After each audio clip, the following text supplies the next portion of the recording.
Hello, everyone. I'm Larry Ridley. Welcome to the NFL on EA Sports.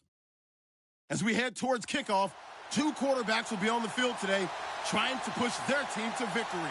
It's Roethlisberger's Steelers going up against Bortles' Jaguars. Larry, first opened in 1995. There's a look inside Everbank Field here in the River City of Jacksonville, Florida. This crowd excited to see their Jaguars as both teams emerged from their tunnels a moment ago. We are just about ready for football as the Jags get set to match up with Ben Roethlisberger and the Pittsburgh Steelers. And some good coverage there by the kick team as they'll bring him down at the 16-yard line.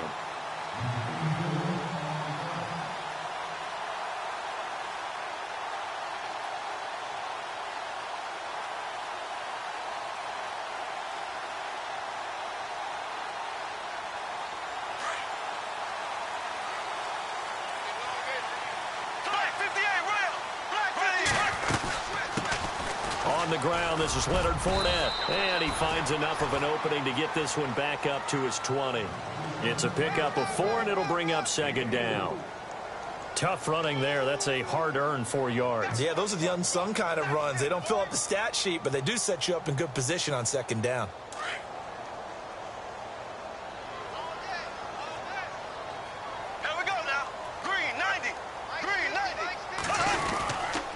Second down, here's Fournette. And he'll get across the 20, but only to about the 22-yard line. 3 yards on the pickup. That's going to set up an interesting third and about 4 to go.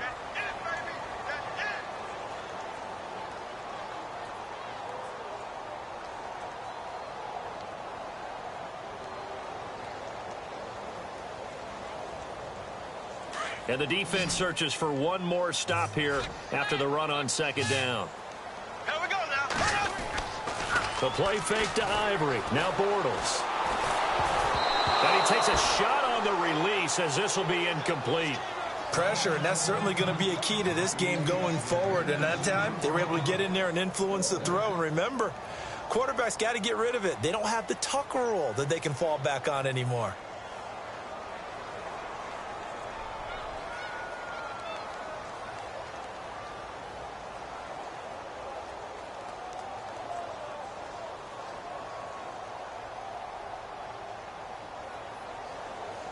Okay, look at this. The punt team nowhere to be found. They're on the sidelines. Offense going to go for this on the opening drive. They'll go with a big bank Fournette. And he's got the first as they'll bring him down at the 28-yard line. It's a gain of 5 on the play, and they're able to pick up the conversion here on 4th down.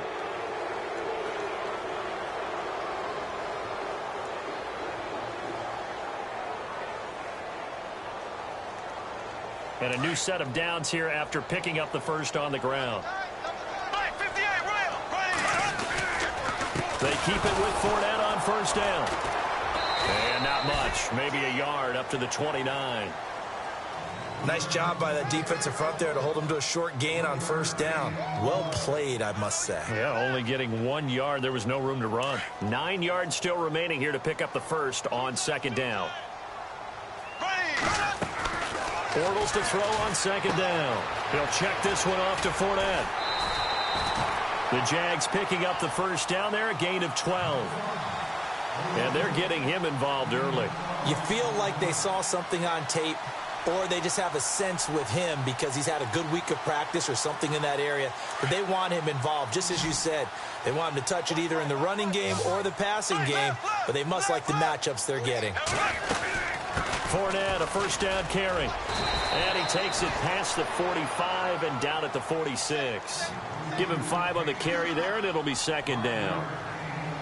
And Leonard Fournette impressing there with that run. It's hard to believe that no Jacksonville Jaguar has broken 1,000 yards since Maurice Jones-Drew in 2011. I think Leonard Fournette could be that guy. Even with the ankle injury last year at LSU, still averaged 6.5 yards per carry. And absolutely intimidated opposing defenses. A lot of guys simply didn't want to tackle him. So the run moves the chains, and here we go on first down.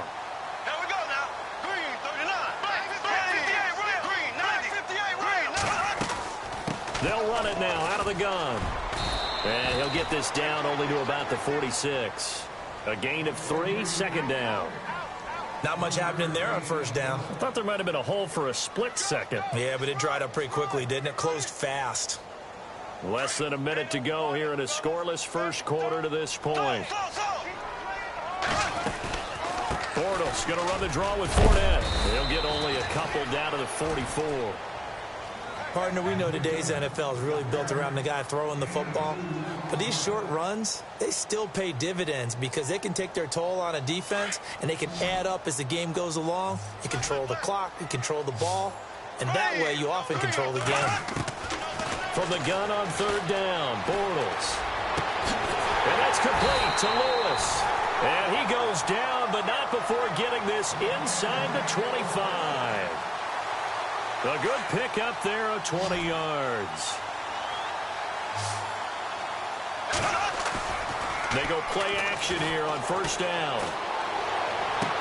And the throw left sideline here is caught, but they'll rule it incomplete. Couldn't keep his feet in. Second down. Alongside the former defensive back Charles Davis, I'm Brandon Gaudin. It's Jaguar football as we begin quarter number 2. And they're on the move as they face a second down here. Well, just play after play after play on this long drive for the offense. They go back to the ground now with Fournette. Calling no gain on the run there, and now they'll be looking at a third down. Well, usually you don't think of the cornerback coming in for a no-gain play, but that's what we had there. Nice tackle. Yeah, and how about the range, too? Coming from the outside part of the play, moving his way into the inside and making that play happen. No gain for the offense, big play for the defense.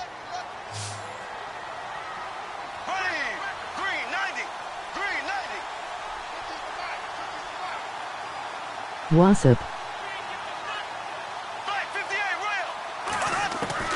Throwing his Bortles on third down. It's caught right side. It turns. But he will have the first down before he's tackled at the 12.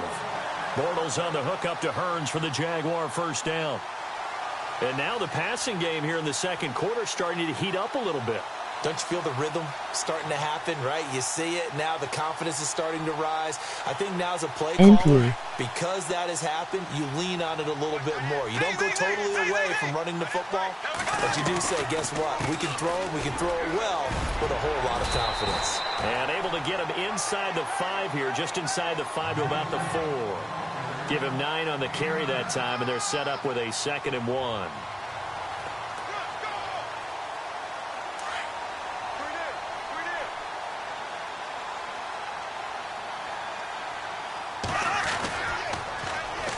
Again, it's Fournette. No dice this go-around. He's hit behind the line and taken down.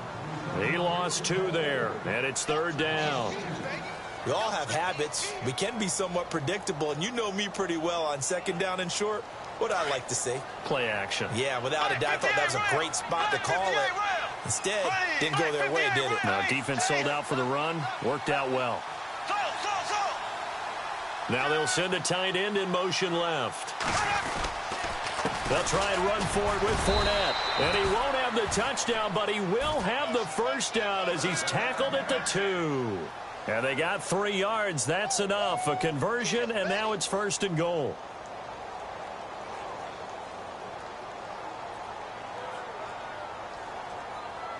They don't need to run another play here before the 2-minute warning. Let's see if they do it anyway.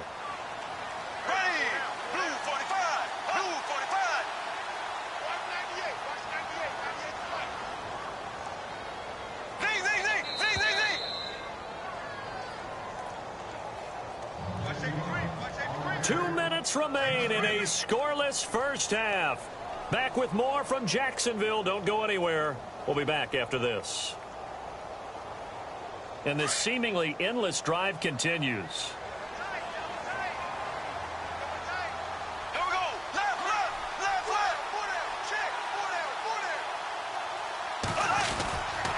They'll try and run for it with Fournette. And he'll take this into the end zone. Touchdown, Jacksonville.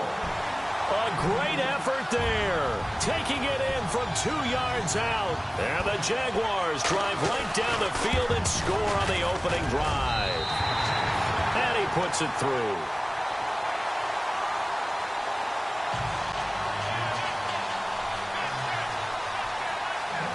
Here's Lambeau out to kick this one away. And no return on this one as the fair catch is signaled for and taken.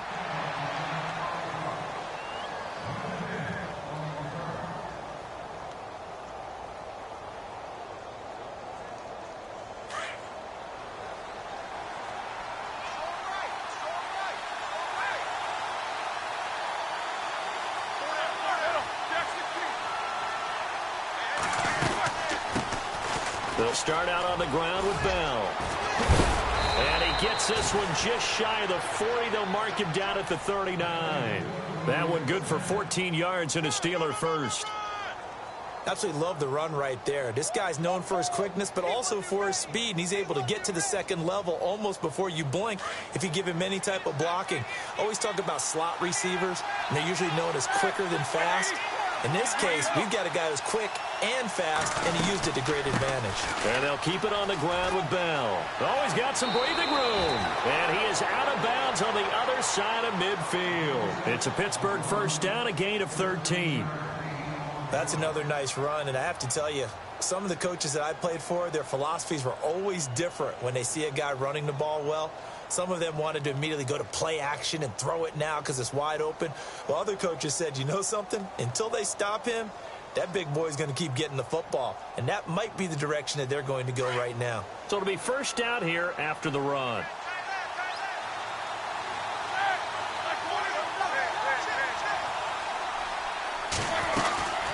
They'll run it now out of the gun.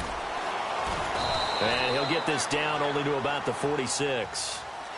Now before this second down play, we'll get whistles and a timeout as they'll talk things over prior to this upcoming second down play. See if they stay on the ground for second down.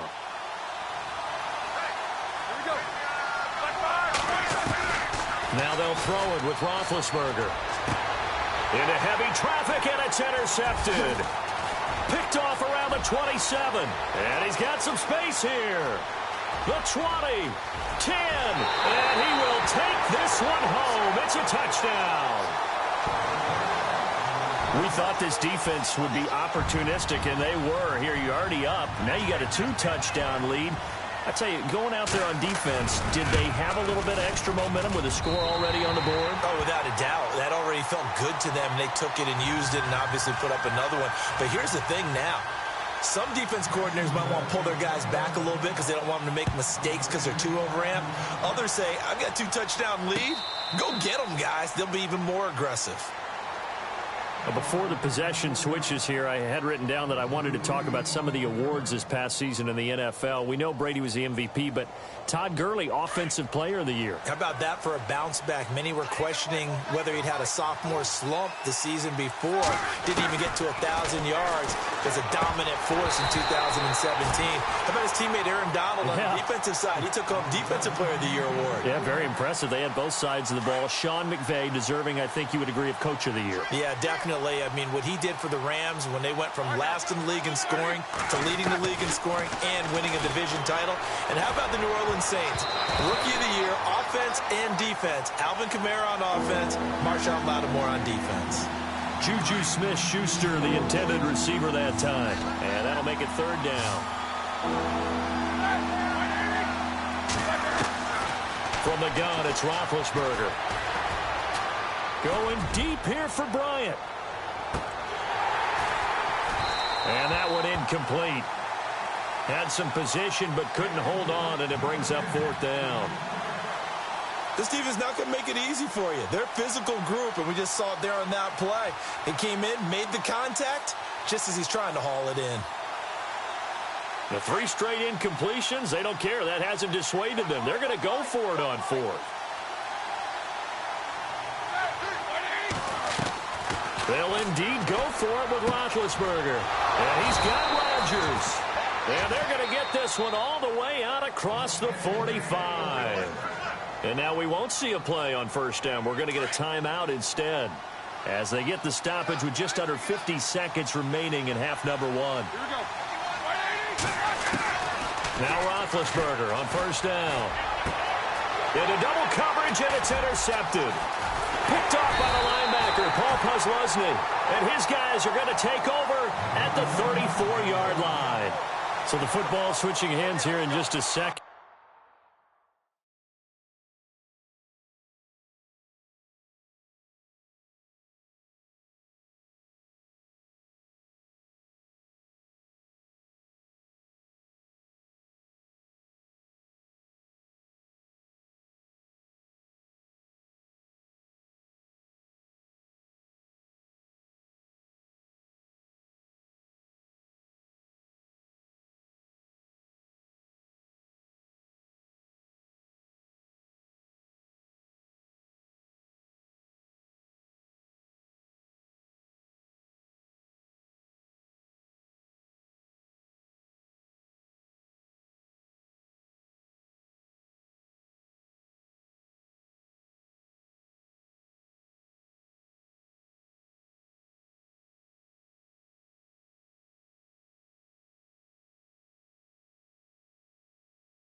Hello, everybody. I'm Larry Ridley, and this is the NFL on EA Sports.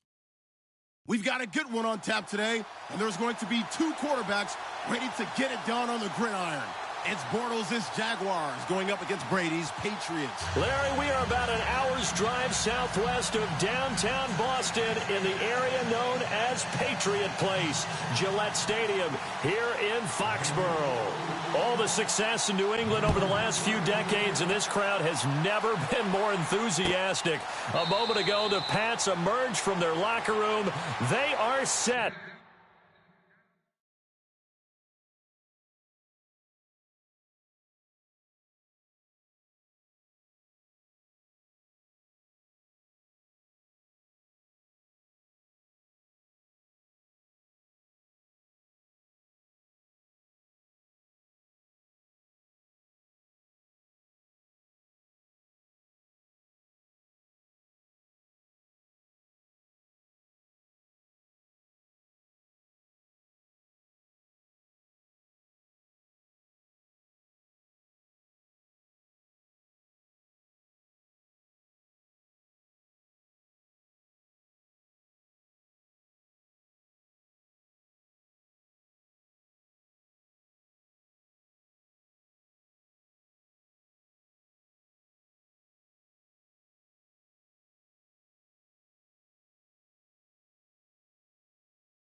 Hello, everybody. I'm Larry Ridley. Welcome to the NFL on EA Sports. Tonight's matchup features two quarterbacks who will be trying to lead their team to victory. It's Bortles' Jaguars going up against Mitchell Trubisky's Bears. First opened way back in 1924, but renovated in 2002. There's a look inside venerable Soldier Field in Chicago. This was the scene a moment ago as the Bears emerged from their tunnel. Ready for football are they, and ready for football are we, as the Bears get set to match up with the Jacksonville Jaguars.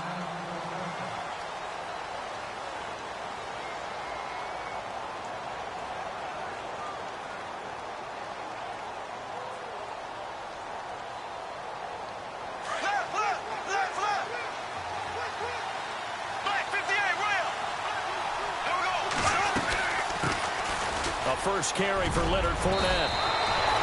That one good for a gain of 13 for Jacksonville and a first down.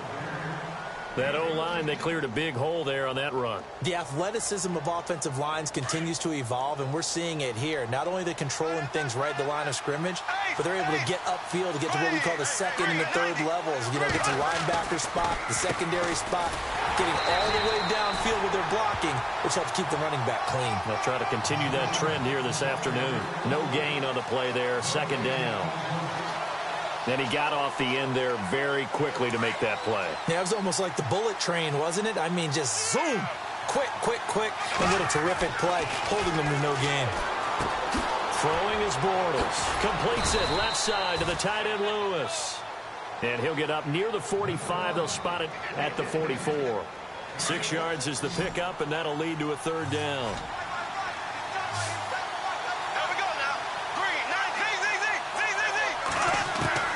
From the gun, it's Bortles. Into heavy traffic, and it's intercepted.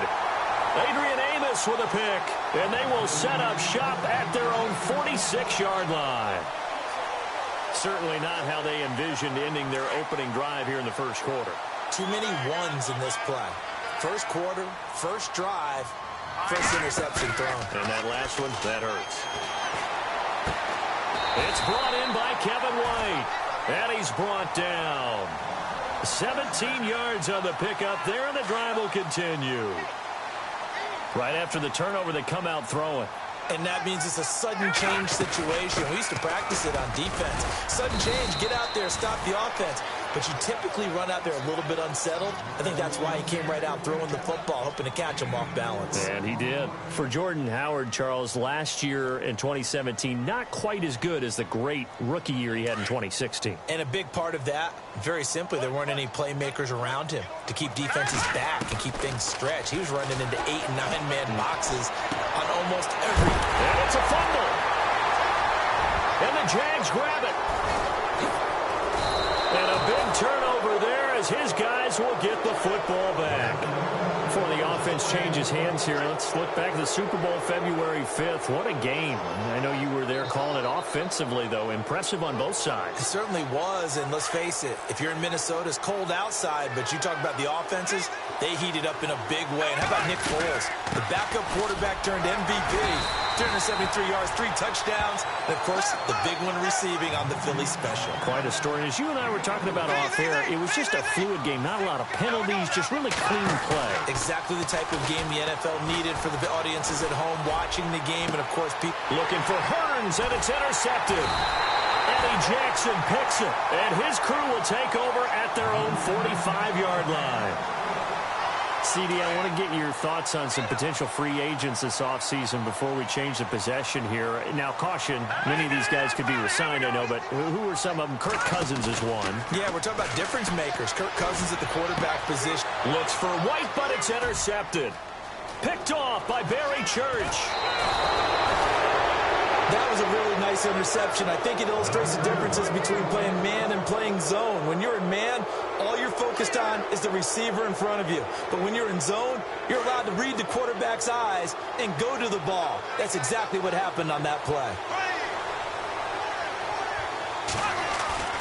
So after the INT, it's Bortles.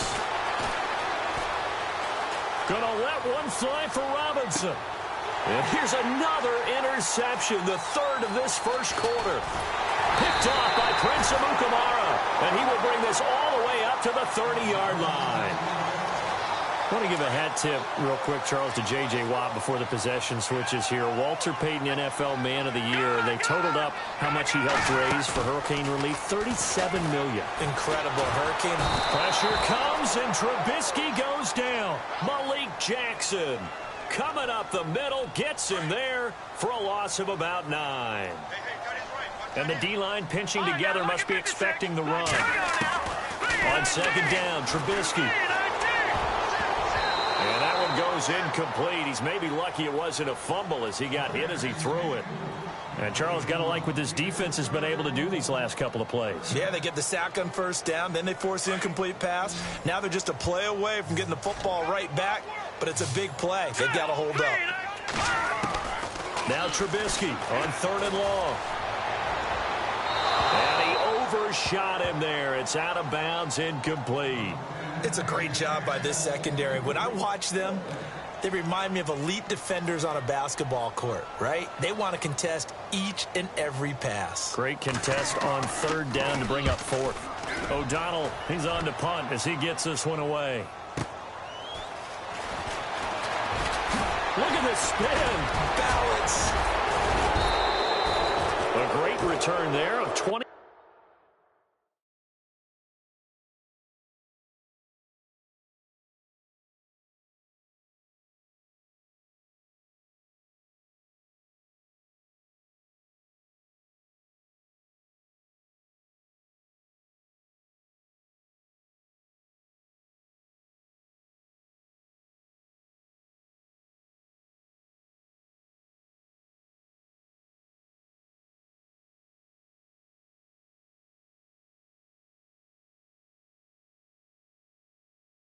Two yards. And the Jaguars go on offense, 1st down and 10.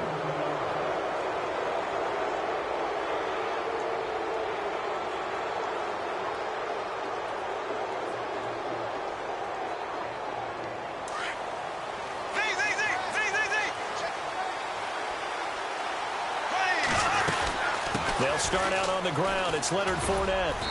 And he's going to fight his way forward here for a modest gain.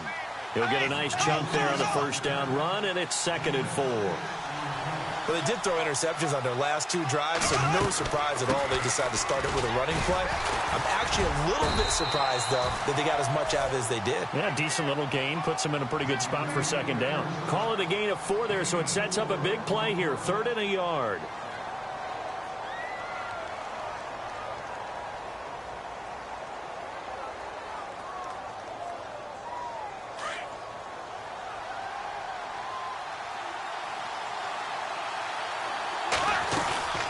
They'll run it now out of the gun.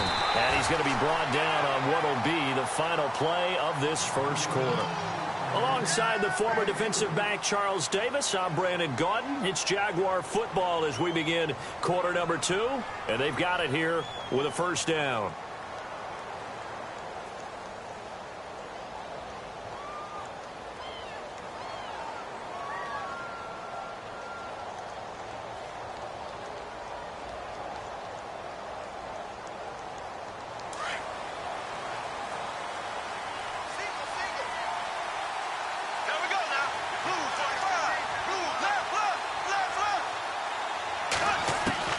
Now they'll throw it. Bortles dumps it off to Fournette. He's still on his feet. And he's going to be out of bounds down to the 25. A big one there for the Jags. 18 yards, 1st down. We can talk all we want about football being a game of strength and brawn. It's also a game of mismatches, and they're trying to create one there, getting it to their back out of the backfield to make a bigger play. As we often say, get it to him in space, let him use his leg. Yeah, if he can get a matchup against a linebacker or maybe a defensive end dropping out in a zone blitz, he's going to win that battle just about every time. And down inside the 15, shy of the 10. Back-to-back nice gains. That one for 14 yards and another 1st. Exactly what they needed right there, because they needed to use the ground game to take some pressure off, because the quarterback's been struggling a little bit. They'll run it again with Fournette. And he will get this into the end zone for a Jaguar touchdown. A great play there. Taking it in from 11 yards out. And the Jags are able to cash in for 6. And this is up and good. The score now 7-0 Jaguars.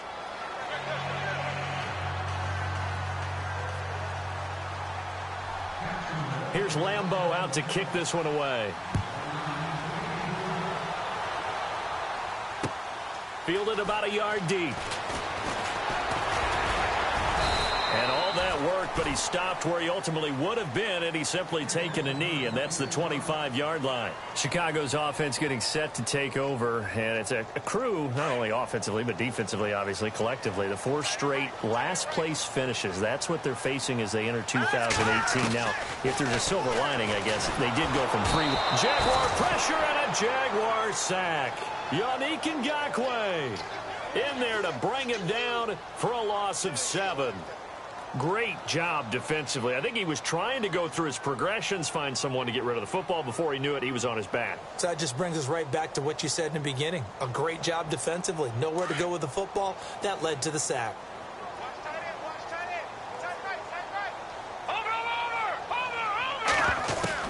On second down, here's Trubisky. Throwing middle, but it's incomplete. He was looking for Zach Miller as tight end there, and it'll bring up third down. But one thing that I've liked defensively is that they've shown him a lot of different looks here in the first half. They've come after him. They've sat back. I think that's what you need to do to keep an offense guessing. And they certainly have kept them on their toes. That's why they haven't had much success on the scoreboard. From the gun on third down, it's Trubisky. Pressure comes, and Trubisky goes down. Yannick Ngakoue in there to get him his second sack now of the afternoon. Here's Pat O'Donnell now as the drive goes backwards, so he's on to punt it away. He gets this one away, and boy, it's another boomer. Fielded at about the 28. A big boot that time. 57 yards the official distance. And possession will switch hands, 1st and 10. Jags taking over on offense here in a second. And what a season, Charles, it was for Jacksonville. Some people did like them as a dark horse coming into the year, and they really responded. Heard recently at one of the, all-star games, college all-star games, a scout saying, well, heck, haven't they been the dark horse for the last 5 years coming into the season? And he seemed a little bit bitter, so I'm going to let him go on that one. But the point is well taken. They have been building towards this. Really good drafts, really supplemented in free agency. And, yeah, they were a dark horse, but they played awfully well. 11 wins, 2 more in the playoffs. I think right now they'd love to get Allen Robinson back at wide receiver and add another playmaking tight end. And he's got his man out of the backfield. That's complete. And he'll be taken down at the 46-yard line. They'll wind up getting 10 back as that sets them up for third down.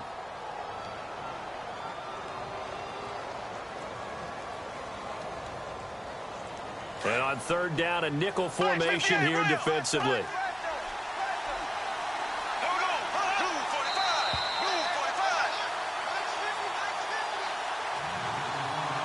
Two minutes to go here in the first half. We're back to Soldier Field following this short break.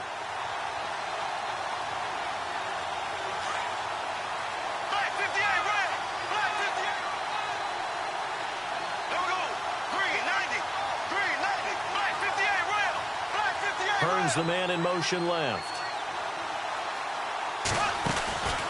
On third down, Fournette. Room here to run. And now off to the races down the right side. Touchdown, Jaguars.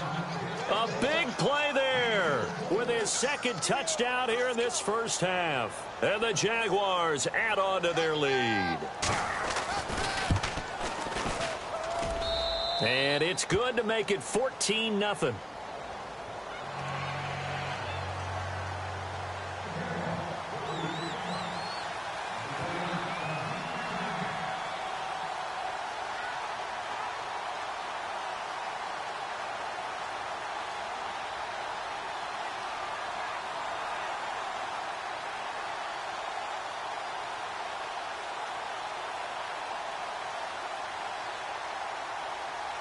Here's Lambeau out to kick this one away.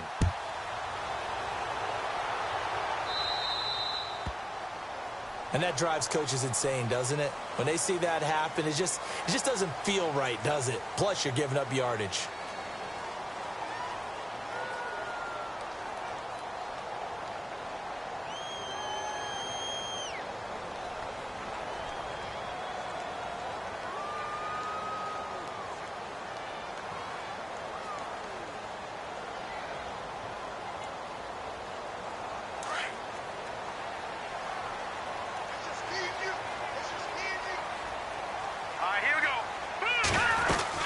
They'll run it now out of the gun. And not much room to operate as he'll get this up only to about the 41. Just a yard on the pickup there, and it'll bring up a 2nd and 9.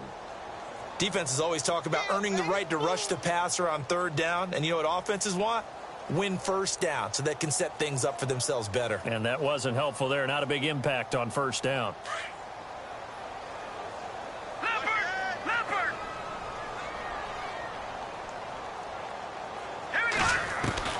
Now Trubisky to throw on 2nd. Throwing the out route incomplete. It's White. That one good for 16, and the drive will continue. Thus far, it hasn't been a real fun half for them, but a play like that may get them off the schneid a little bit, get them loosened up and moving. Kind of seems like they've been sleepwalking and still sitting on 0 points. And it's not always making an adjustment. Sometimes it's just going back to what you know can work and finally getting it done. Give him 9 on the play, and that'll make it 2nd and short. Completed pass play. Now let's see if they go back to the air or to the ground. Out of the gun, Trubisky. And no escaping this time as he'll go down. They got him for a sack. And now maybe they want some extra time to talk about this 3rd and long play as we'll get a timeout. As they'll talk it over here before what'll be an important 3rd down. Let's see what they draw up here. 3rd and long following the sack of Trubisky. From the gun, it's Trubisky. And that is incomplete. I tell you, Brandon, this defense is playing with some confidence. Haven't allowed a point yet. Flying to the football. I'm telling you, it's almost 11 to the ball on every snap. Another nice job there to force an incompletion.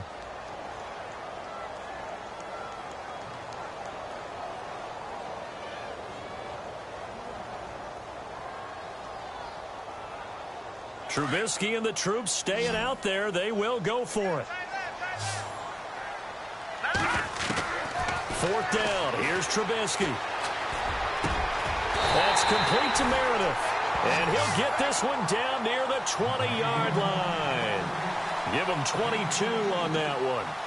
And that leads to a Chicago 1st down. From the shotgun is Trubisky. Out to the left there and complete to Howard. And he goes out of bounds inside the 10 at the 9. Another nice gain, 13 yards that time, and another 1st down. Throwing once more, it's Trubisky. Being chased out left. The improv on the scramble there gets him 6, and it'll be 2nd down. Well, he did a nice job keeping his eyes downfield, waiting for someone to get open. But once the pressure forced his eyes down to see the rush, it was time to make a break for it. Now the defense definitely showing blitz here. Here's Trubisky. Under pressure now, and he's going to go down. Sack back around the 8. Malik Jackson in there to pick up his 2nd sack now of the afternoon. On 3rd and goal, Trubisky. Under pressure again, and down he goes again. Yannick Ngakoue able to disrupt yet another pass play. His 3rd sack of the afternoon. And Santos able to put this one up and through. It's good. And they will get themselves on the board here at 14-3. So a field goal here, they're still down, but they put a dent into that lead before the break. And that's got to feel good because now they've seen that they can put some more points on the board, and that gives them a whole 2nd half to get back to where they want to be, and that's in the lead. And out now comes Jacksonville as they get ready to go. And from this spot in the field with the clock where it's at, you think we're just going to see a knee and that's it? And I think in this situation, that's the proper play. But we do know there's some risk takers out there that may want to take one more shot before the clock runs out.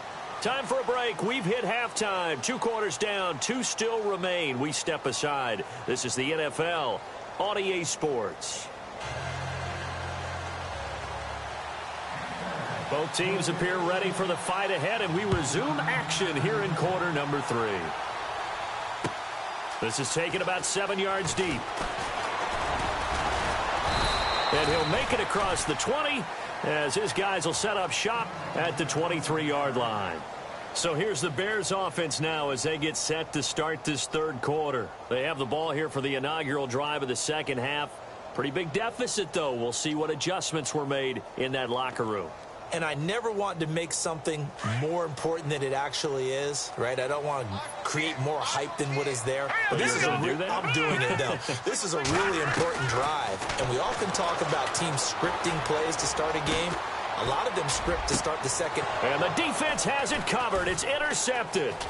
Picked off by the linebacker, Paul Pusluzny. And they will finally run him down, but not until he brings this one all the way back down inside the 10-yard line.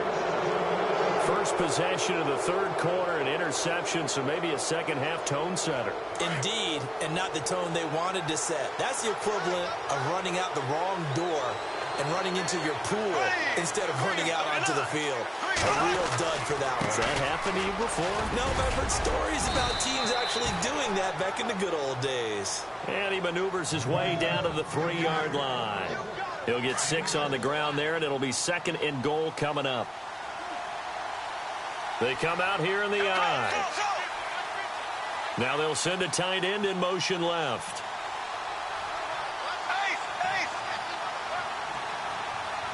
Time running out here on the play clock. They'll try to punch it in with Fournette. And he'll take this one in for a Jags touchdown. A great effort there. A 3-yard touchdown run. And the Jags take advantage of field position on the turnover to cash this one in. And it's no good. Oh, he misses the extra point, and our score stays right where it is. Here's Lambeau out to kick this one away. This is taken about 7 yards deep. And they'll put up the stop sign there as his guys will get it at the 25. Now the Bears offense ready to take over again. And last time, 1-play interceptions. So this offense, they should be fresh. That's a good way of putting it. And I can't wait to see when they decide to do a play caller. Because a 1-play drive where you throw an interception, a lot of people think the very next time out, run the football, don't give them a chance. Maybe play action? I think maybe you go play action, show your quarterback, get a little confidence in him, and let him fling another one. And the big guy catches the ball out of the backfield, and oftentimes that's quite a surprise to the guys playing defense because not ordinarily thought as a pass catcher, it often works when they decide to dial it up. Possible run anticipation here as the D-line sandwiches together. Here's Trubisky to throw. Looking left sideline, incomplete. Cameron Meredith, the intended target. And it's 3rd and 4. Let's face it, if you want to get back into the game, these are the kind of throws you got to hit. He's wide open right there. Got to be able to get it to him, don't you think? And those are the throws that haven't been available to them every time he's dropped a pass. Yeah, that's a big miss. And not much of an opening there as he's only going to get this to about the 32. Just a 1-yard gain on the play, and that'll mean a call to the punt team as it's 4th down. This offense converted once on 4th down earlier. Now they're out there again to try once more. They'll indeed go for it with Trubisky. The catch made by Miller. It's a pickup of 19. And it'll be 1st down Bears. And that's what you've got your tough little slot receiver for, isn't it? Right there, those 4th down conversions in the middle of the field. He knows that's where he has to make his living. And that's where he has to make plays to help his team. And no one is asking him to do anything more or less than do exactly what we saw there. He'll get 8 on the scramble there. It'll be 2nd and a couple. This is Howard on 2nd down. And some room to work. And he's going to get this inside the 30. It's a gain of 11 yards that time, and it produces a new set of downs. Another nice run there by Jordan Howard. And when we talk about fresh legs, I about 2016? Jordan Howard, the #2 rookie rusher. Heck, Got his man, and it's caught for a Chicago touchdown. Kendall Wright, 29 yards. And the Bears get a bit closer. That's a score you felt they had to have here in the third quarter to get back in this game. And you know that there was an emphasis on their side. Hey, we know this. We know where we are. But sometimes that binds you up so much that you try too hard, you don't get the score. A perfect combination of urgency, yet relaxed enough to get it done. They'll bring it back to just about the 25. Call it the 24-yard line. And out now comes Jacksonville as they get ready to go.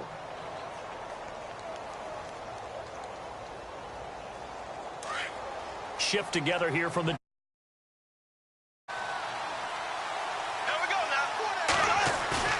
Now a play fake here on first down. And his pass is intercepted for the 4th time today. Picked off by Bryce Callahan. And they will score a pick-6 for a Bears touchdown. Well, we know this defense has athleticism. Spots like that prove us right. I love the way that you spotlighted the athleticism because you and I both know the best athletes on the field, they play on defense. I don't know. I was a kicker. You got to remember that now. Come on, come on. Fine. This fielded a few yards into the end zone.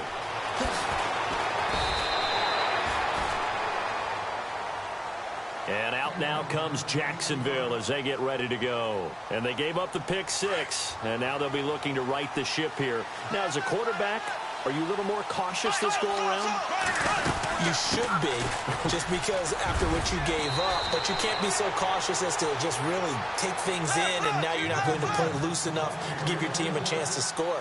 But you still have to be careful because those defensive guys, I know the reputation defense guys can't catch. All evidence to the contrary on that last possession, though. And maybe a measure of revenge there. He's had his way in this one, but this time they get him behind the line. Well, Brandon, he's had a great day, and sometimes that just happens. It is the NFL. They will make some plays against you.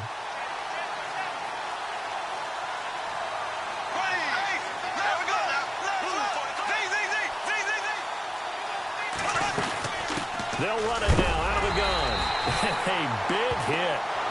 Knocked down sideways right at the line of scrimmage. Just a 1-yard pickup there, and it'll be 4th down.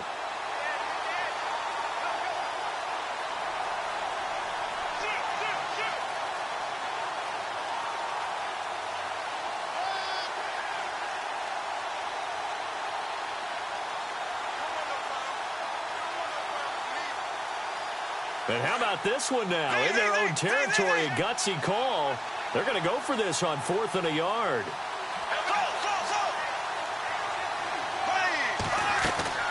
They do go for it. It's Bortles. Flushed out right. And able to catch it, but he's out of bounds. Now the throw took it beyond the sideline, and that's going to be a turnover on downs.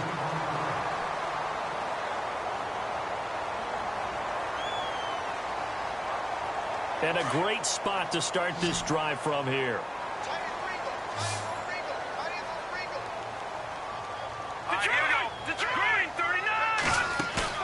They go play action here on first down.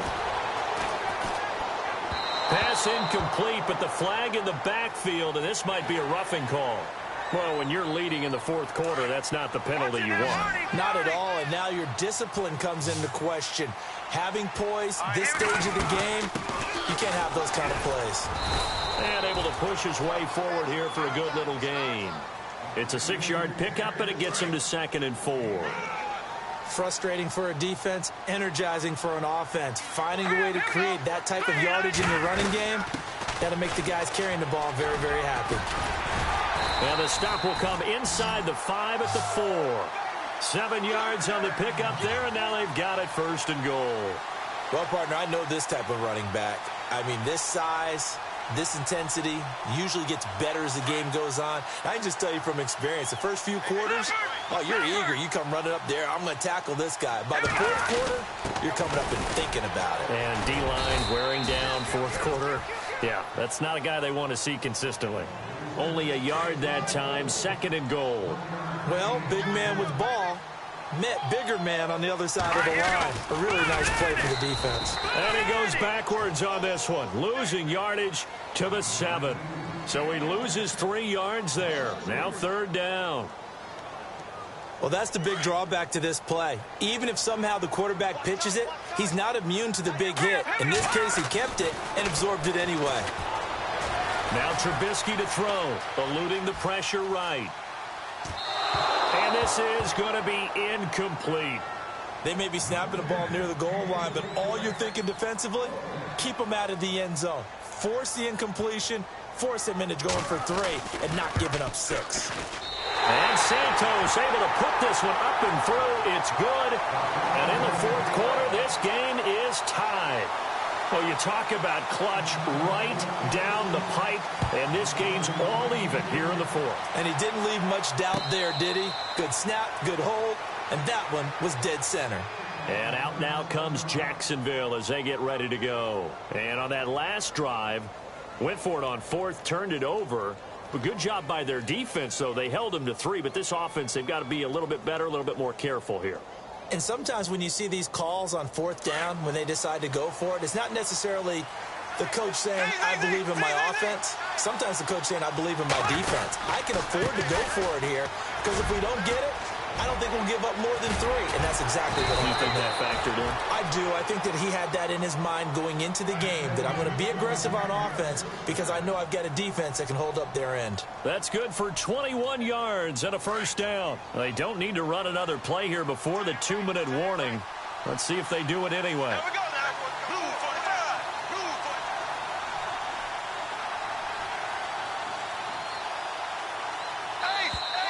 Now flags will come in. I think this one's going to be on the defense for jumping.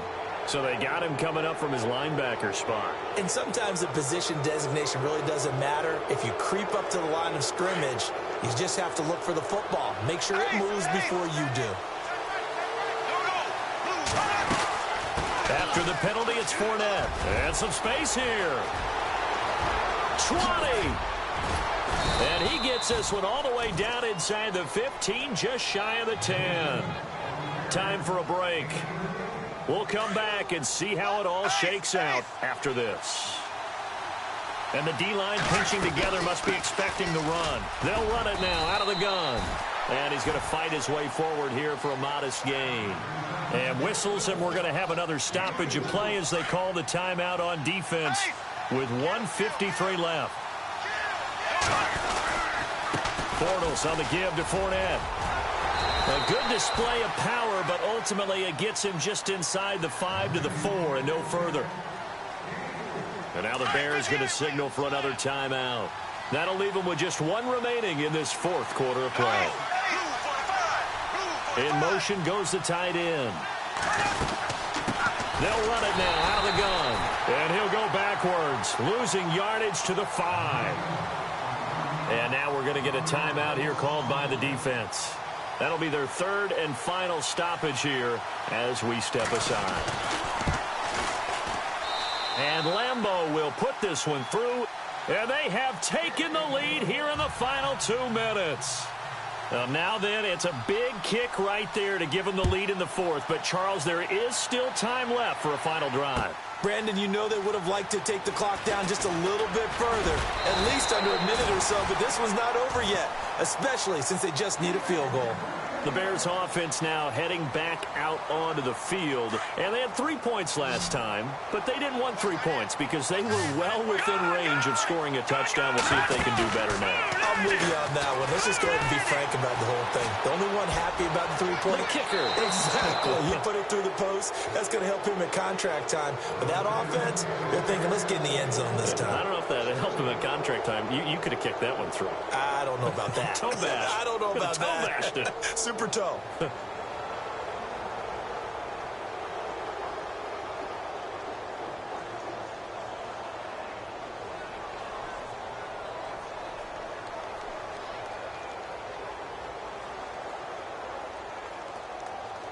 So they're still at the original line of scrimmage here. 2nd down and 10. They'll look to throw. Throw left side complete. It's Howard. And he's going to be out of bounds right at the 40. 12 yards there as they move the chains. Well, how about keeping your head about you in this situation? No more timeouts. Finds a way to get out of bounds. Now they can breathe a little bit as they contemplate what to do on the next down. He'll look to throw. Wright's got it. And he'll be out of bounds up near the 45 at the 44. That throw good for 4. It's second down. When you see zone defense and you know you've got a drag route on as your primary call, you've got to be really careful as a passer about how far you let your guy go because he might wander into some tough coverage. He's back to throw. And he can't corral it. That would have wrapped it up if he'd been able to hold on. Instead, it brings up third down.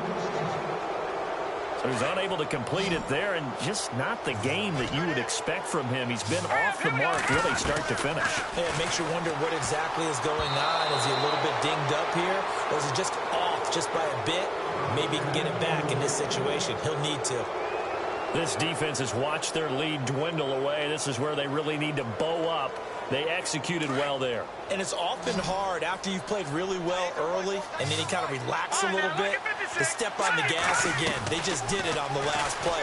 Looks like they want to finish this one off. And, oh, a crusher there as it's intercepted. Picked off by...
Hello, everyone. I'm Larry Ridley, and this is the NFL on EA Sports.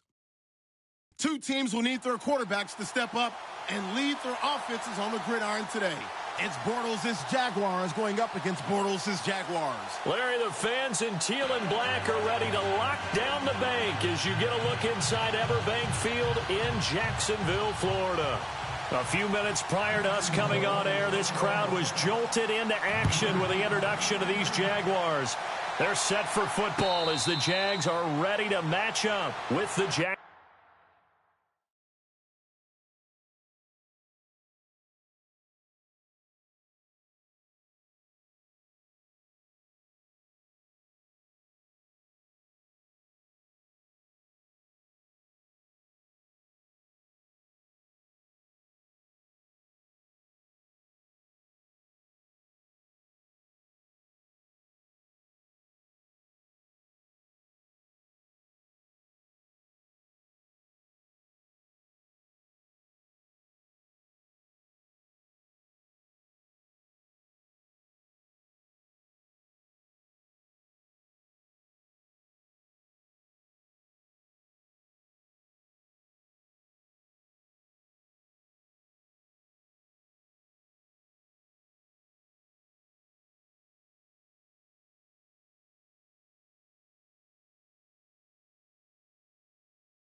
Hello, everybody. I'm Larry Ridley. You're tuned into the NFL on EA Sports.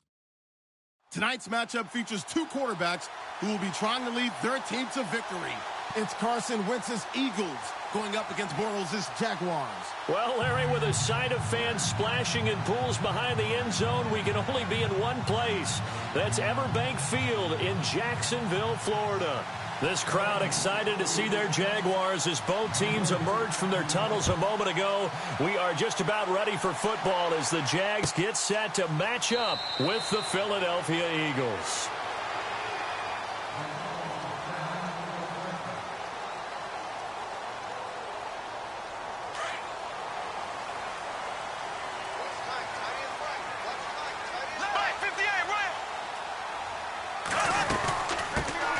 They begin with a run by Fournette. He finds an opening past the 40. And they'll get it up just short of the 45 at the 44. That good for 19 and a first down. But there's a reason he was the first running back taken. You saw the ability there, the ability to be physical and get downhill. And how about him breaking off a nice gain there? There's some Adrian Peterson comparisons out there now. That's high praise. Do you think that they're warranted? Running style, very similar. And able to break one tackle, but then quickly brought down. 5 yards is the tally on first down. That brings up 2nd and 5. 2nd and 5.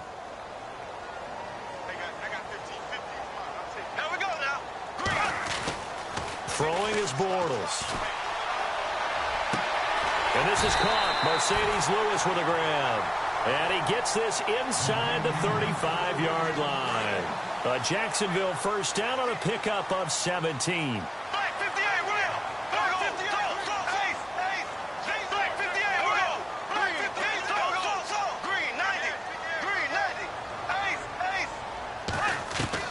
Throwing on first down is Bortles. He'll check this one off to Fournette. And he works it to the 30-yard line here, right at the 30. Give him 3 on the play, and it'll be 2nd down. And just in general, Charles, on a play like that, how tough is it for the defense to account for a running back essentially being a receiver downfield? It's very difficult, especially if the running back has skills like a receiver, and you're aware of that before the game even begins. So throughout your practice sessions, you're going to want to be aware of him. Where is he lining up? What can he do? What kind of damage can he... Eagle pressure, too much this time. Down he goes. Vinny Curry in there to get him for what will be a loss of 13 yards.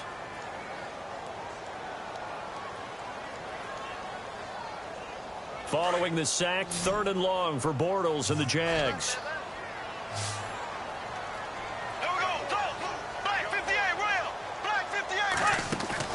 The play fake to Ivory. Now Bortles.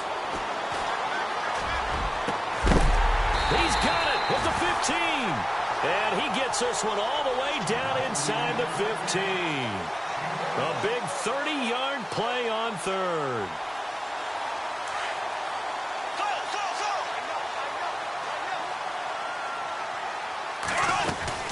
They'll run it now out of the gun. And they'll go backwards here, losing yardage to the 14. That's going to go as a loss of a yard, and it'll be 2nd down. Every year I go to the combine and marvel at the speeds that linebackers are running nowadays. They run like DBs. And let's face it, they know how to finish plays too. Eyes up, head up, run right through them. No gain that time, and it leaves them with 3rd and 11 coming up. Now they're coming up on play number 8 of this opening drive, but they're looking at a 3rd and long. On play action, now Bortles. And he is going to be hit and taken down. Bortles sacked. Brandon Graham in there to drop him for a 6-yard loss, and that'll lead to a 4th down.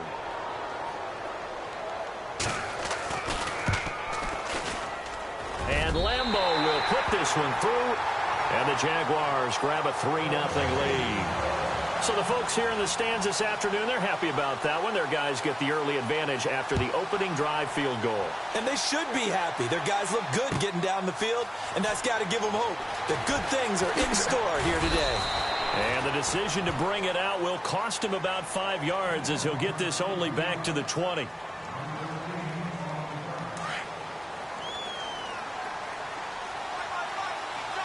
Possible run anticipation. Here's the D-line sandwiches together. Now Wentz. And this one caught along the sideline, but they say already out of bounds. And the throw didn't give him a chance to turn it upfield, and that brings up second down.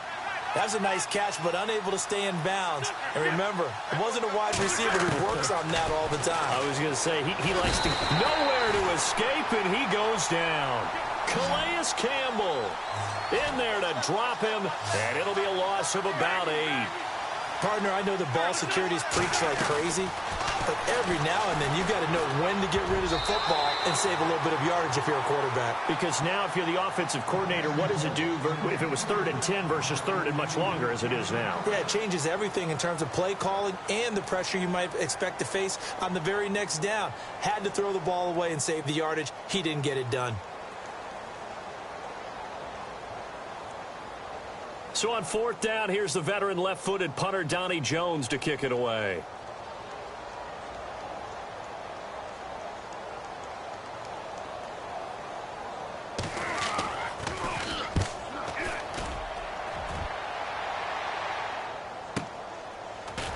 Now a hit and a loose football.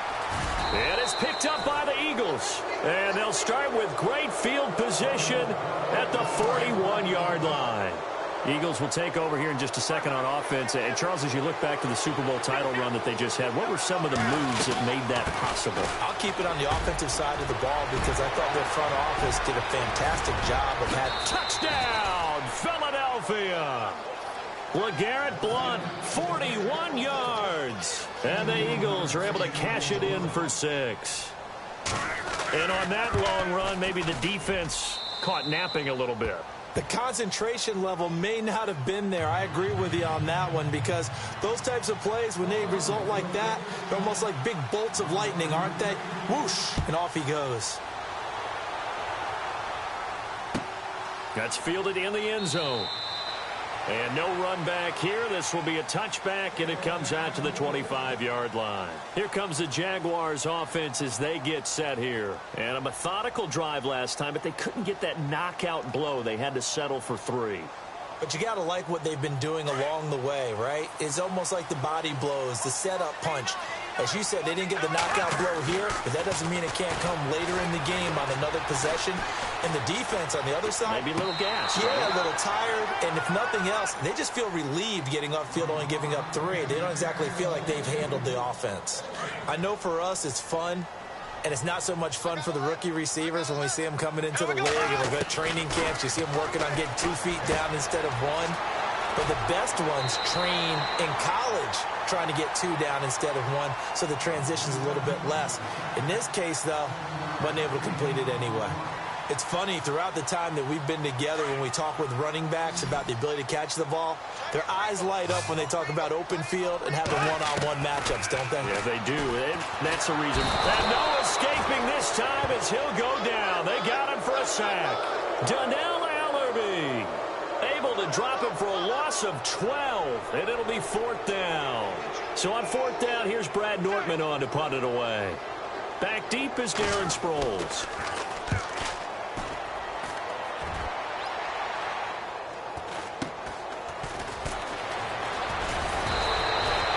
They'll score that a 36-yard punt, and the Eagles will have it taking over 1st and 10. Philadelphia getting set to take the field. And for them, a touchdown their last go-around. Obviously, they'll be hoping to do that again. And when you start plotting for this drive, when you start thinking to yourself, okay, what are we going to do? You don't go away from what you did before because that worked, but you have to be prepared for wrinkles and counters because you know they'll make some adjustments. Able to make something out of nothing there. 17 yards and a 1st down.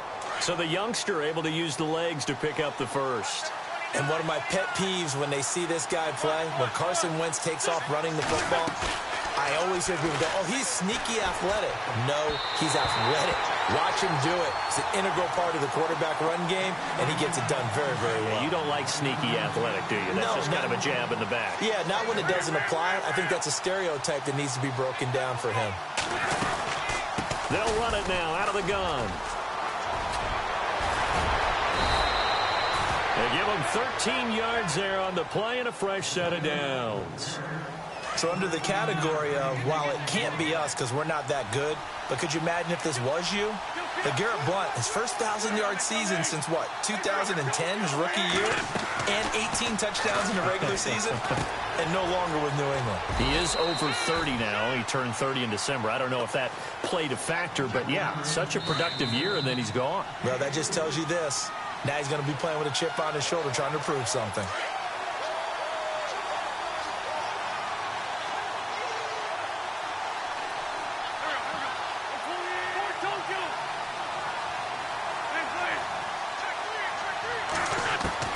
Now Wentz throwing on second down. Dancing to his left. Oh, nearly picked. Almost intercepted, but he couldn't hang on, and it's third down. Well, he did almost everything right. Excellent coverage, breaks on the football, just unable to haul it in and take it the other way, so dropped an interception. The key for him now, don't dwell on it, just move on to the next play. Buying time to his left. The open man is Smith. And he's got the first down as he gets it to the 8. They're able to convert on third down, and that sets up a first and goal. We talk about mobility on quarterbacks all the time. Here's where it really pays off. Able to move, evade, and is accurate throwing on the run and picking up a first down. Wentz going to give this one to Blount. And he stopped immediately there. They'll say no gain on the play, and it'll be second and goal. And now the Jags defense deciding to call a timeout. It's just their first, so they'll have 2 remaining here before we get to halftime. Throwing is Wentz. Escaping the pressure right. And he's going to be brought down just shy of the 5 at the 6. And now the Jags going to signal for another timeout. So that means they're down to 1 remaining here as we head toward halftime.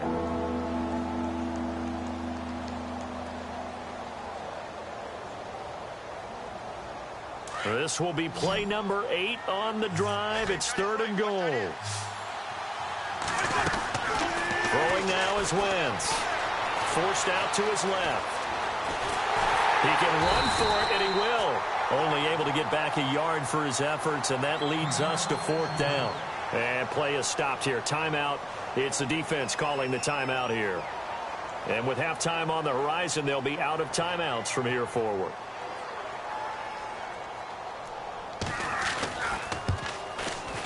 And the former Florida Gator, Sturgis, gets it to go. And they push the lead up to a touchdown now at 10-3. So give them 3 there. A good drive gets them inside the 5, but they couldn't punch it in. And credit this defense, too. That was the old bend but don't break approach. But it kept the offense out of the end zone. And now out come the Jags. And what do you think goes on here in this situation? If you got the football, you're trailing, you're back in your own territory with just a little time. Do you try something? You're thinking about jump-starting your team, right? You just mentioned it. They're down. They're trying to get back into the game.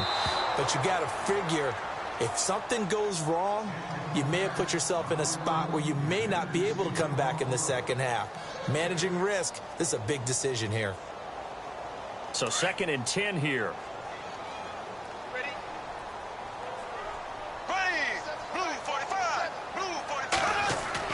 A fake to Fournette. Now it's Bortles to throw. And this one is incomplete. He was looking to get it to Allen Hurns that time. And now it's third down. All right, need you to check my eyes here. This entire unit defensively, I think, has looked really strong in the first half, especially in the secondary. They've been cohesive, fast to the football. We just saw another example arriving there to help knock that one away. Flush to his right. Caught right side. It's Lewis. That one good for a gain of 13 for Jacksonville and a first down. Looked like the defense put pretty good pressure on him, but he's able to flush out to his right to try and evade people. On the run, had to get on his horse. Still accurately throws a nice pass for a first down. Shift together here from the D-line. On first down, Bortles. Dumps it off to Fournette. And he's able to get this one out closer to midfield across the 45. They'll give him 8 on the play, and that'll make it second down.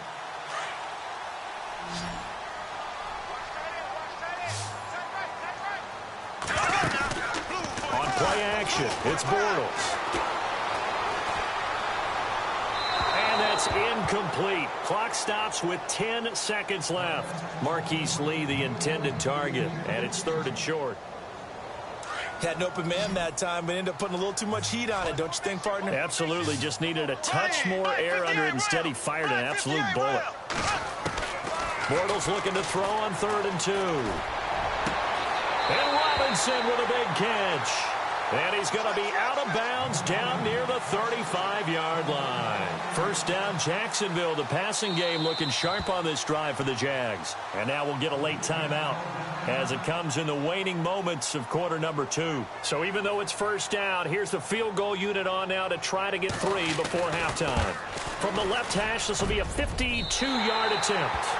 So they're still down, but they are able to salvage 3 here heading into the lockers. This is what you work on from the beginning of training camp. Heading into the half, put some points on the board. No matter what the score says at that point, you've accomplished what you set out to do. And a fair catch signaled for and taken successfully. The Eagles coming out as they get ready. And from this spot in the field with the clock where it's at, you think we're just going to see a knee and that's it? And I think in this situation, that's the proper play. But we do know there's some risk takers out there that may want to take one more shot before the clock runs out. Wentz. Flushed out right. Now he's going to throw it deep to the other side of the field. And this will be caught at the 30. And all the way down to the 29. That's it for the first half. 2 more quarters to go. We'll have plenty more to see after the break. So both teams have their marching orders, and we'll get going again here in quarter number 3. And that'll carry over the back line of the end zone for a touchback. Out come the Eagles now as they'll go on offense first here in the 3rd quarter. They have the lead. Now they'll be looking for some separation here as we begin the 3rd quarter. I like the way you term that because now I think they go a little bit deeper into their playbook. They like what they did in the first half. That worked okay. But in order to get the separation that you just talked about, change things up a little bit. Change your tendencies. Try and hit them a little bit more with some things they didn't see in the first half. We'll see if they do just that. A good pick up there, 26 yards.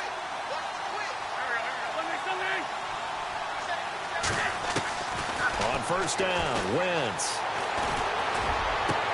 Into heavy traffic, and it's intercepted. Picked off here by Aaron Colvin. And he's able to take this one back to the 36-yard line. Well, timing is everything on a route like this. He tried to drive that football into a tight spot. And if you're a little early or a little late, chances are there's going to be someone there. And sure enough, this one's going the other way. And Lewis has it, the tight end. 5 yards on the catch there, brings up second down. I think it's okay there. They didn't get a whole lot on that play, but it's nice to have a safety valve that's built like this guy. Big target, guy you can spot pretty easily. Put it on him when your other targets aren't open. Second down to the offense needing 5 yards. Play action. Now it's Bortles. He finds Hearns left side. And he'll be taken down at the 46-yard line. It's a pickup of 6 and good enough to move the chains.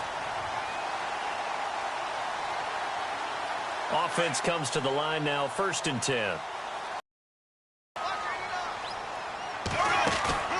Now a play fake here on first down. And no escaping this time as he'll go down. They got him for a sack. Brandon Graham in there to get him his 2nd sack now of the afternoon.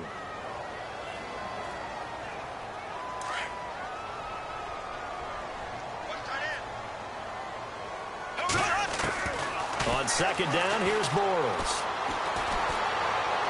And this one taken in on the right sideline, but not in the field of play. They say it's incomplete. The throw led him a little too far. It brings up 3rd down. The Jaguars on 3rd down. They've converted 3 out of 5 thus far. This is 3rd and 17. Now a play fake. Bortles into heavy traffic, and it's intercepted.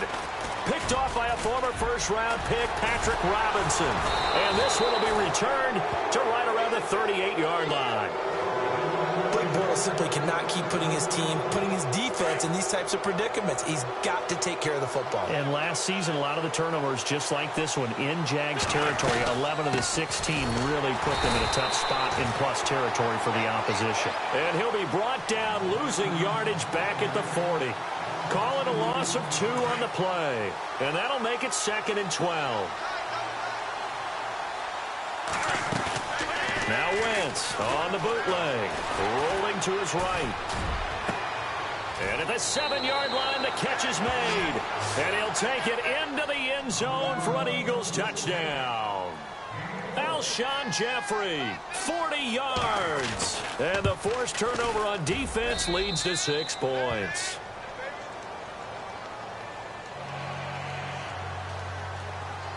Elliott now to kick this one away.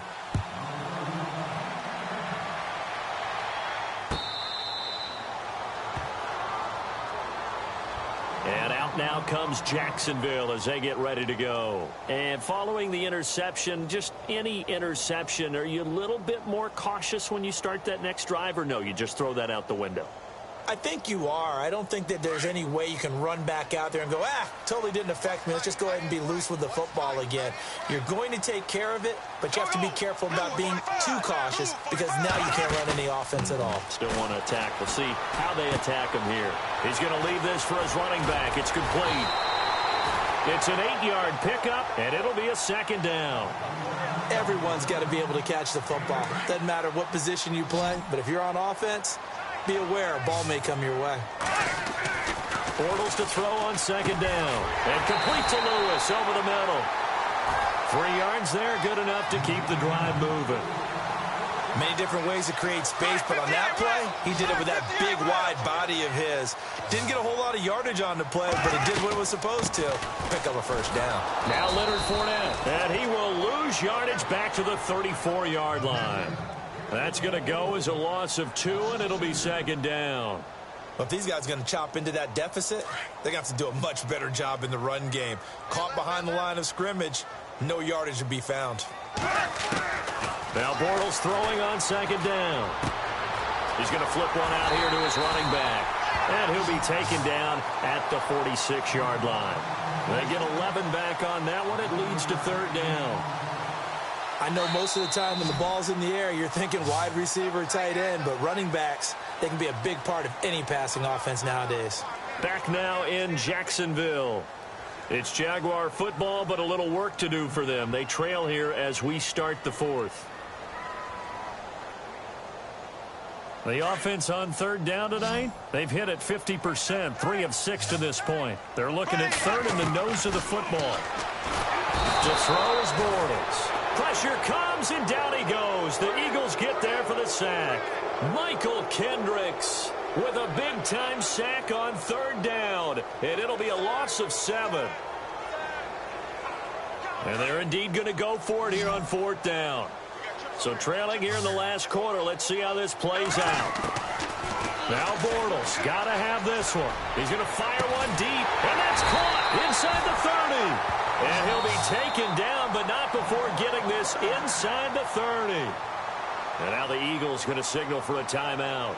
It's just their first. They'll be down to 2 remaining as we step aside here in the 4th quarter.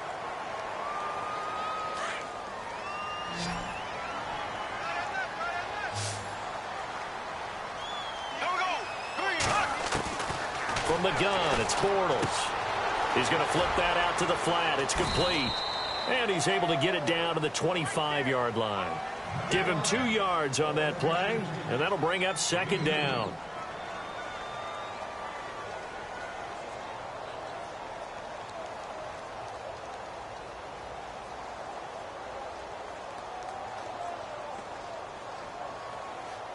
Under 4 to go now as the clock runs, and they come up on 2nd down.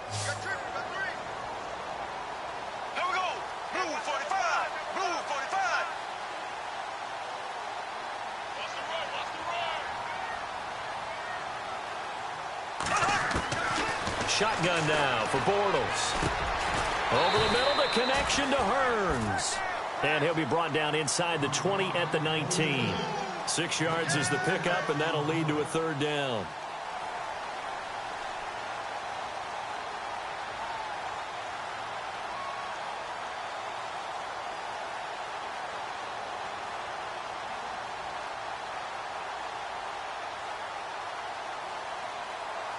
The Jaguars on third down. 3 for 7 so far in this game. Here it's 3rd and 2. Again, it's Bortles. And he fires one, but incomplete.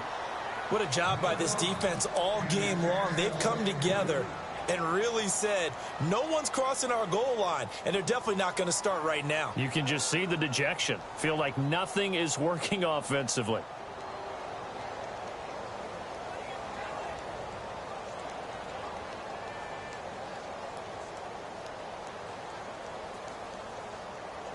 All right, they're going to try and keep hope alive here on 4th down. They're going for it.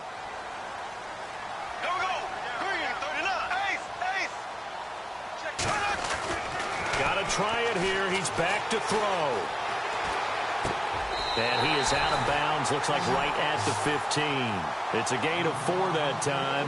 And it's good enough for a Jacksonville first. Clock management definitely critical here if they want to get back in this game. Absolutely agreed. They have to up the tempo in this case, down a couple of scores. Want to make sure they have a chance to win this ball game. Throwing on first down is Bortles. Steps away to his left. He'll check this one off to Fournette. First down, Jacksonville. The passing game looking sharp on this drive for the Jags. On any given pass play, you never know exactly where your exit points are going to be. On this play, he was flushed to his left, still on the run, able to accurately throw the football for a nice first down. Fournette, and he'll take this into the end zone. Touchdown, Jacksonville. A great play there. A 3-yard touchdown run. And the Jaguars have cut it back within a score.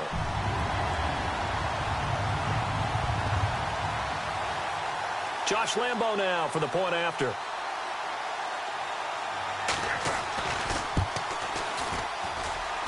And he bangs it through. It makes it a 17-13 ball game.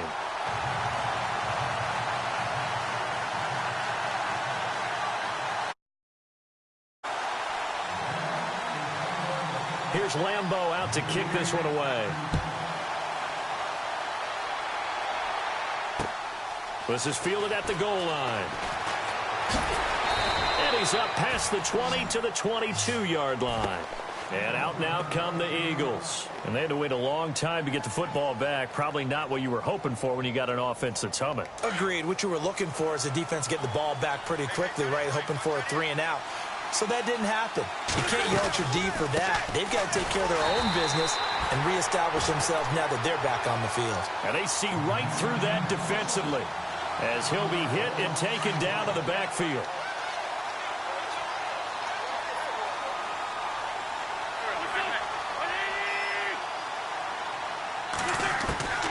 On second down, here's Wentz. And this is Ertz with it, right side. And they'll bring him down at the 27-yard line. The Eagles on third down, just 1 for 3 thus far. This will be 3rd and 5.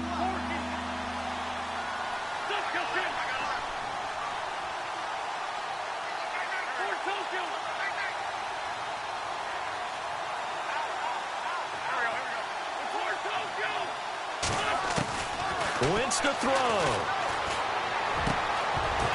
And he couldn't hang on to it through the contact. Incomplete.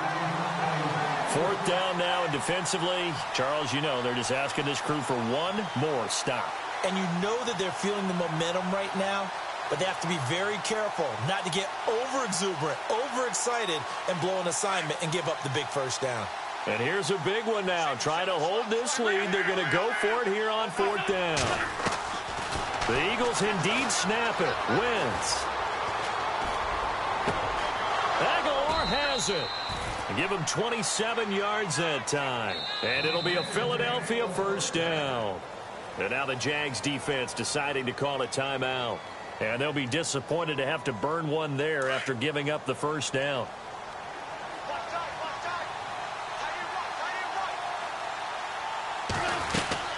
They'll run it now out of the gun. And he's going to be met at about the 43. And now the Jags going to signal for another timeout. That'll leave them with just 1 remaining in this 4th quarter of play.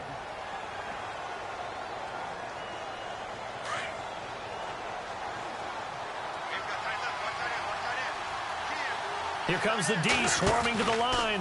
They'll run again with Blunt. And an alley to run. And he gets this inside the 35-yard line.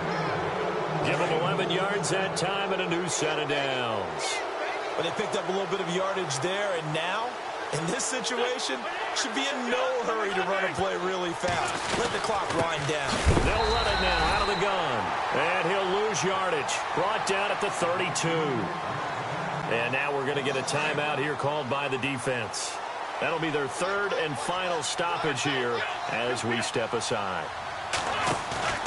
Wentz to throw. And his throw here is incomplete. Alshon Jeffrey, the intended receiver. Third down here. I guess you can't be afraid to take those chances late in the game. He tried to fit that one in there. Nice job, though, defensively. But to your point, it was a nice job of knocking the ball away. But you're also right. You can't be afraid to take those chances. That means your guys going downfield to catch the ball, they've got to elevate their game and come down with these in order to keep your offense moving. And he's going to be stopped up right at the line of scrimmage. Call it no gain there, and it leads to a fourth down. Nice job there defensively to clamp down because really they've been on their heels this drive. Agreed, and they really needed that one for confidence, just to feel a little bit better.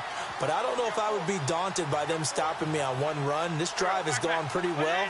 I could come right back at them.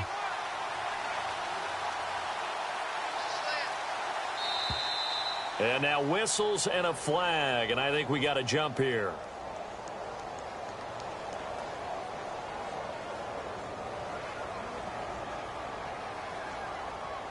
So jumping from his free safety spot. That tells you how aggressive they are on defense, doesn't it? They get everyone involved. He was a little too fast on that play. So on fourth down, out trots the kicker in a big spot here. He made his first attempt, this from 45.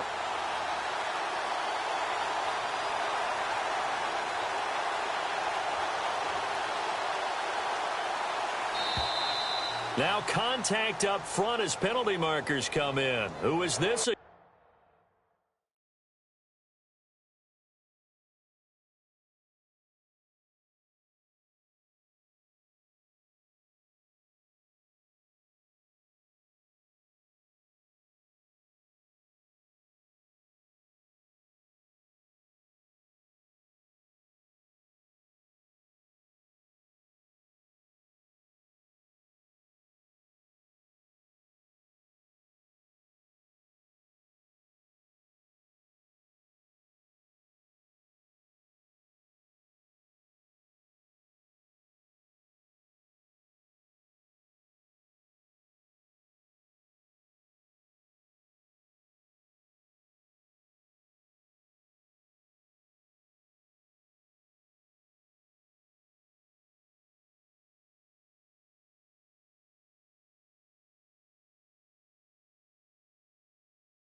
Hello, everybody. I'm Larry Ridley. You're tuned in to the NFL on EA Sports. Anticipation is mounting for today's game, and we've got two quarterbacks looking to make an impact. It's Wilson's Seahawks going up against Keenum's Vikings. All right, Larry, it's one of the new jewels of the NFL, no doubt, as you get a look inside U.S. Bank Stadium here in Minneapolis. The scene a short time ago, this crowd decked out in purple, and they were in full roar as their guys burst out of the locker room. We're ready for football, folks, as the Vikings get set to do battle with Russell Wilson and the Seattle Seahawks.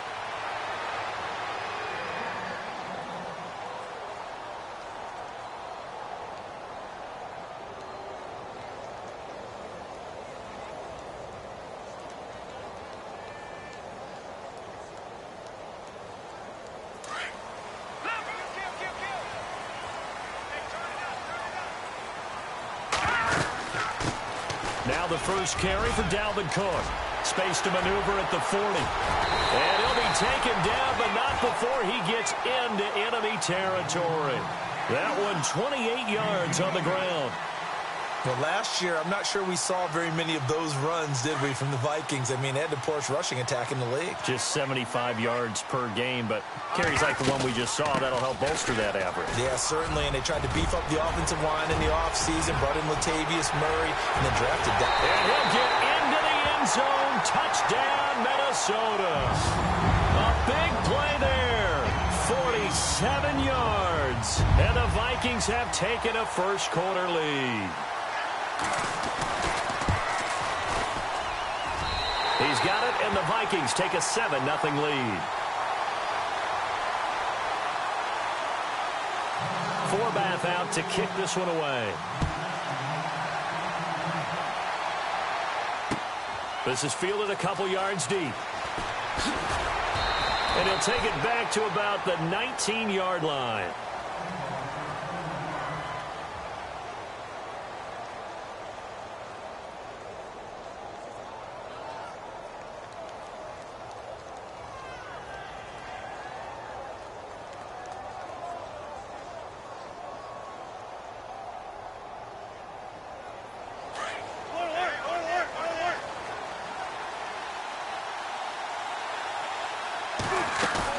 They go play action here on first down. Eluding the pressure right. Oh, he's going to take a shot. And this is caught right along the sideline. What a job of keeping the toes in bounds there. A big play that time for the Seahawks. 42 yards. This is the Oklahoma State alum, Chris Carson.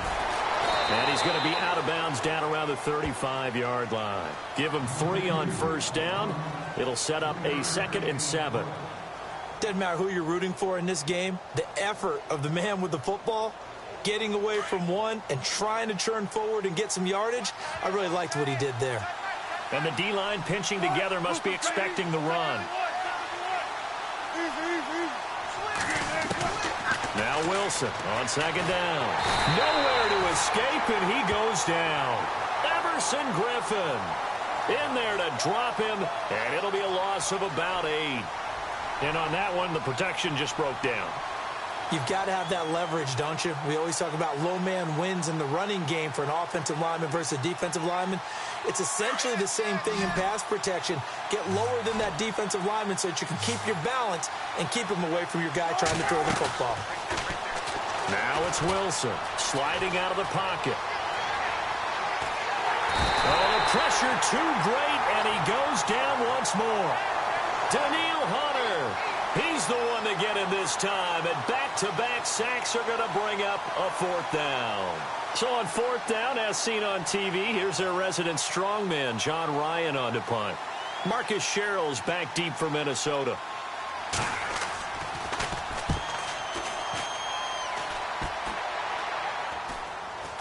Calls for the fair catch, makes the fair catch just inside the 15-yard line. Only 29 yards on the punt there. Definitely not his best. And the Vikings will take over here, 1st and 10. Vikings coming out here again to take over on offense. And this is a crew, obviously, that was so close, Charles, to becoming the first ever team to play a Super Bowl in their own stadium. So disappointment in that last game against Philly. But overall, I think they've got to be pretty pleased with the season. They have to be, because they put it all together. Won the NFC North. How about that win over the Saints in the divisional round? I mean, I don't know that they'll ever top that in terms of getting something done late in the game, especially with what was on the line. They do get Dalvin Cook back at running back next year. I think they'd still like to have a little more speed at wide receiver. But all in all, this team comes back pretty well intact and will be a force for a while. Yeah, that defense is pretty set. Very much so. I mean, they try and move the ball against their front and then try and throw it against Xavier Rhodes. Good luck to you. 11 yards on the pickup, and that's going to lead to a third down. Look, the first down marker is out there, but sometimes it's hard to find for an offense when they're in a long yardage situation, which usually means throw the football. In this case, they went against the tendency and ran it, and boy, the reward was there. A big pickup, and guess what? It's now third and very short in order to try and pick up a first down. And he's got the first as they'll bring him down at the 28-yard line. It'll go as a gain of 6 that time, and it moves the chains as well.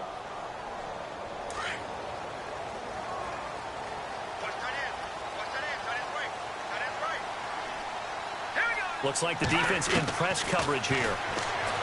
To throw, it's Keenum. Complete to right. He finds an opening past the 40. And they get him down, but not before he takes it across the 40-yard line. And 15 yards there on the catch and run. It's a nice completion, a little bit of run after catch as well to create the yardage that they got. But it is so tough to cover that route, the drag route, because they run it at varying speeds. Because the key is to create hesitancy on the defender's part. Always so empathetic for those DBs, aren't you? Escaping the pressure right. And they can't get the long connection as it falls incomplete. Dalvin Cook is running back, the intended target. That'll bring up second down. How about this offense already feeling good about themselves with a touchdown already in their first drive? It's certainly come out firing, even though that one was incomplete. With the 7-0 lead, more apt to take a shot like that downfield? Hey, you're one to the good. Go ahead and try and press your advantage. It'll be a pickup of 5, and that leaves them with 5 more. 3rd and 5 now.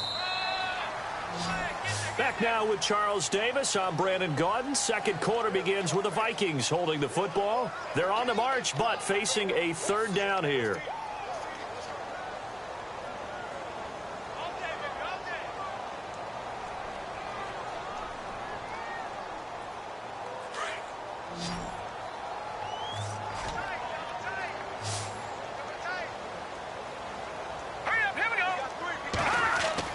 Here's Keenum. Over the middle here to Rudolph. And he gets this one across midfield for the first down to the 46. They get 6 on the pickup there as the drive will continue.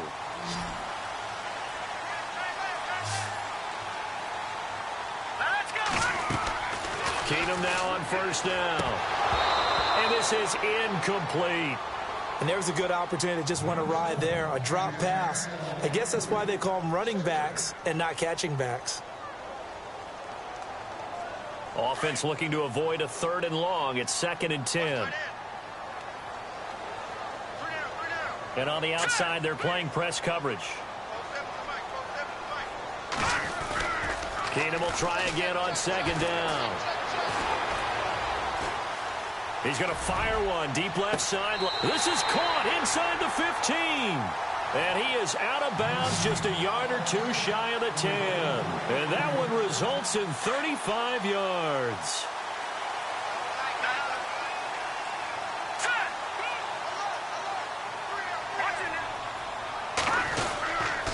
First down, here's the run with Cook. And he couldn't quite get there. Tackled down at the 1. 10 more there and another first down. Boy, where would these guys be without his performance on the ground? That puts him over 100 yards now for the afternoon, and I tell you, he seems to be getting stronger as the day goes along. And maybe a measure of revenge there. He's had his way in this one, but this time they get him behind the line. Well, with the kind of half he's had, I think we can forgive him that run, right? Not every run's going to be a big play, is it? No, and also the blocking just wasn't there. No room to run. Yeah, defensively, they got to find a way to build on that because he's eating them alive in the first half. Only a yard there on the keeper, and that's going to leave him with a 3rd down. Well, that call makes sense because they've been throwing it well on this drive, and once again, they show passing formation, showing the shotgun. Then they ran out of it. That's a nice play by them defensively, though, to hold it to a short game. They'll run for it with Cook. And he'll get him a bit closer as he's down to the 2-yard line. Only a yard there, so it brings up 4th and goal. On now is Kai Forbath to try the field goal. This is less than an extra point, just a 19-yard attempt. 2 minutes to play here in the first half. More from Minneapolis after this. On now is Kai Forbath to try the field goal. This is less than an extra point, just a 19-yard attempt.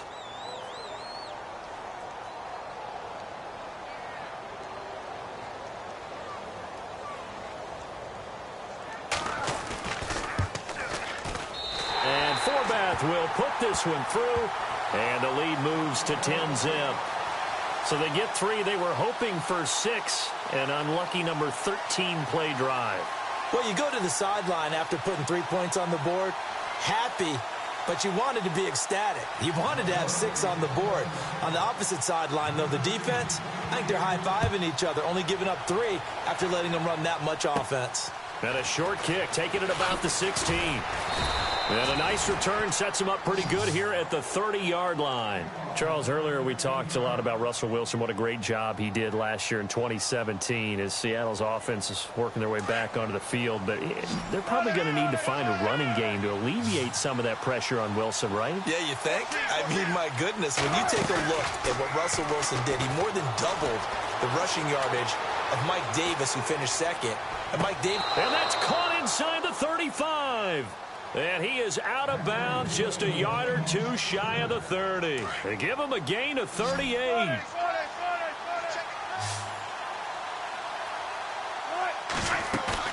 Now a play fake here on first down. He'll buy some time right. And out of bounds all the way down at the 3.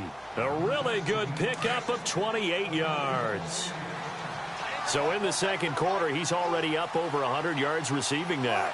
And isn't 100 the magic number for a really good game for a receiver? So he got a chance to really shatter that and have a profound effect on this game. And he's going to get this back to the 3-yard line and no further. No gain on the play that time, and it sets up 2nd and goal. And while there was no gain on that run, we do know coaches whose identity is rooted in taking it almost to the limit and then changing things up on you down the stretch. I think we're getting really close to that point in time, though, where the identity may have to go out the window, and they've got to go a little bit faster in order to try and win the game.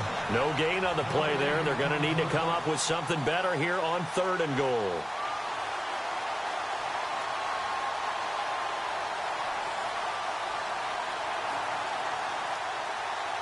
Defense may be thinking pass. They come out in the nickel on 3rd and goal.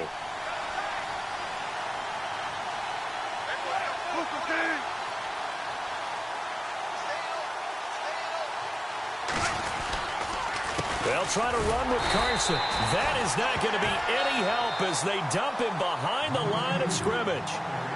And now the Vikings are going to stop it here on defense with a timeout. It's just their first, so they'll have 2 remaining here before we get to halftime. And Walsh able to convert it as his kick is good. And they get themselves on the board here. It's 10-3. Certainly their offense has sputtered here a little bit in the first half as they finally do get on the board, but they only have 3.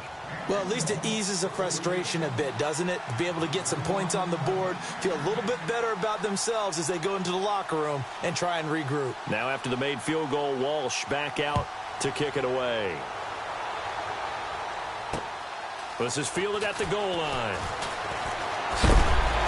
And he's up across the 25 and down at the 28-yard line.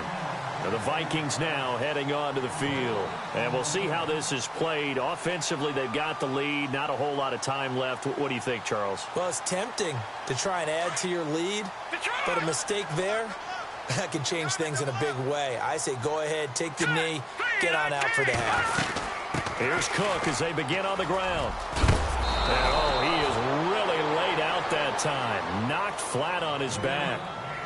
And before this second down play, we'll get a whistle, a signal, and a timeout. As the clock will stop with just under 30 seconds to go in the first half. On second down, here's Keenum.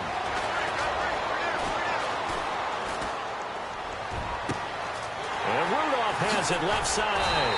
And he'll be taken down, but not before getting this inside the 30.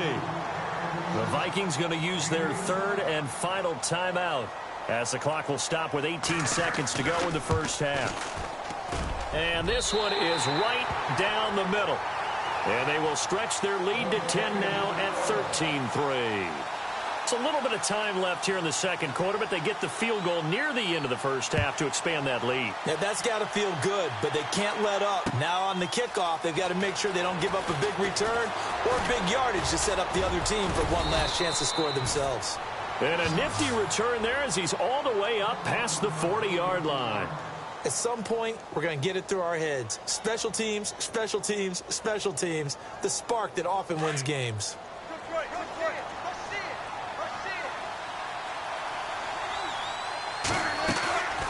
Play action. It's Wilson. They'll roll him out right. Now he's going to throw deep right side. And that is incomplete. 2 seconds left on the clock. Well, sometimes those cliches really come true, don't they, when they talk about it takes all 11 to play good defense. We've seen that in this ball game. I think the secondary has to be singled out, though. They are in the presence of every receiver whenever the ball's thrown, and this one they help force another incompletion. And incomplete on the deep ball. So 2 quarters down, 2 remain. Charles and I return after the break.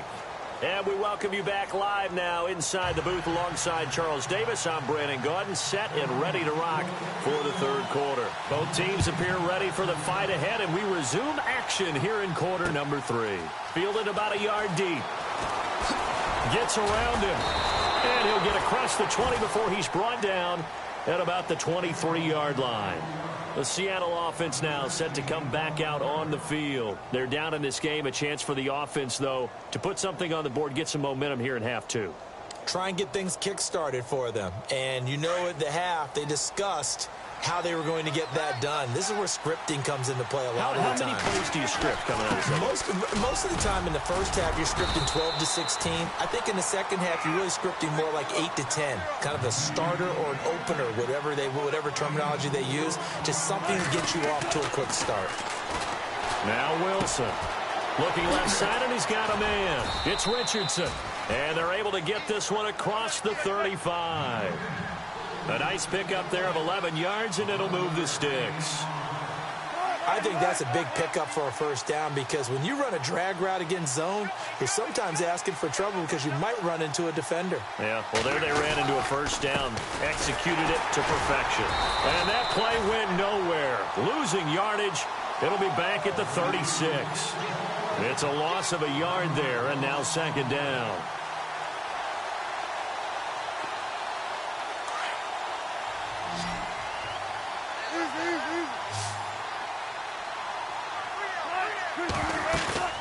Off the play fake. Here's Wilson. Rolling to his right.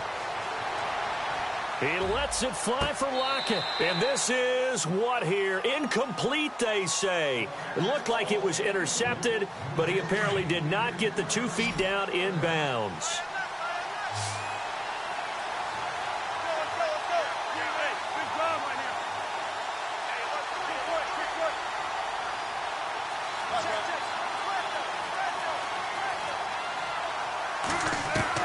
On third down, Wilson. Now he's forced out left. And able to find Graham, complete. And he's finally taken down, but not before getting across midfield and across the 45-yard line. And now a first down following that long gain.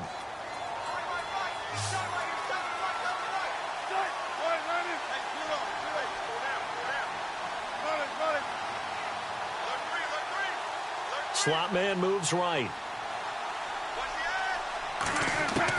Throwing now, Wilson on first down. Now he'll escape to his left. Now he's going to go deep, and he's got it. Caught in the end zone for the Seahawk touchdown. Tyler Lockett, 44 yards. And the Seahawks able to make this a close game again. And he puts it through there within 3. It's 13-10.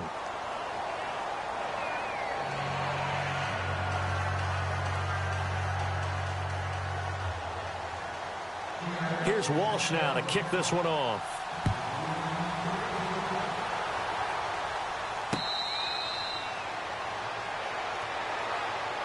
It's the Vikings' turn on offense. We get ready for their first possession of the second half. And they're not going to play this conservative, I don't think. They had the field goal last time, and they're up, but they're looking to put a drive in the end zone. Oh, I agree with you totally. No one goes out on the field and says, all right, let's just settle for 3, except in certain situations, trying to ice a game, that sort of deal.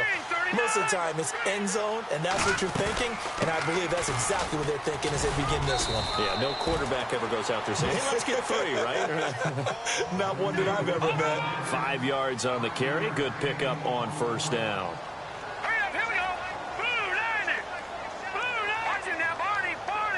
Kyle Rudolph, the tight end, in motion. Again, it's Cook. And an alley to run.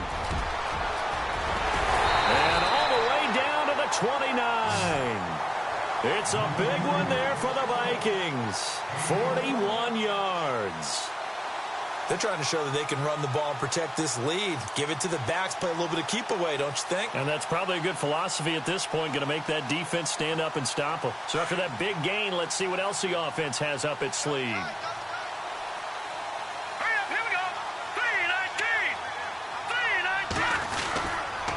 A give. This is Cook. And he'll be brought down at about the 25 after a pickup of 4. Well, if the coaching staff's doing a good job upstairs, they'll file away what they just saw from the defense right there. They sold out to stop that running play. I'd say keep that in mind. They want to try that again. Go play action, hit them over the top.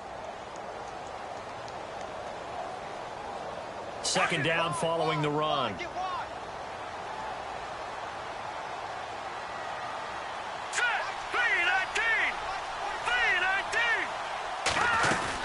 They'll run it now out of the gun. And taking it to the 15-yard line before he's brought down. Give him 10 yards on that one, and that'll earn him a fresh set of downs. I think we're seeing the effect that runs like that are starting to have on this game. They're a little bit slower, that front seven, reacting to the football, almost like body blows in boxing, slowing them down, and they're really starting to take over in this game. No gain on the play. It'll be second down. Well, a well-executed blitz, no doubt. Great job by the linebacker. Maybe the quarterback, if he could have seen that, could have audibled there. Yeah, he needed to be in a different play because that one just meshed perfectly for the defense. All the gaps were filled except for the one the offense really wanted to run through, and that was filled by a big man wanting to make a tackle. And he made a great tackle. It's a gain of about 3, but it's going to leave him with third and still 7 yards to go.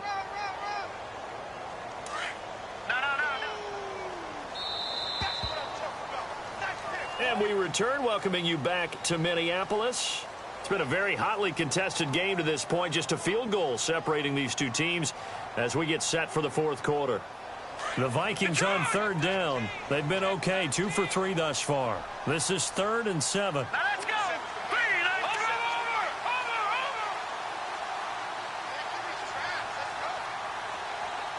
The wide receiver moving to a new spot. Now the Georgia Southern man. This is Jerick McKinnon. And he'll fight his way down inside the 10 to the 9-yard line. 3 yards won't be enough here as that'll bring up 4th down.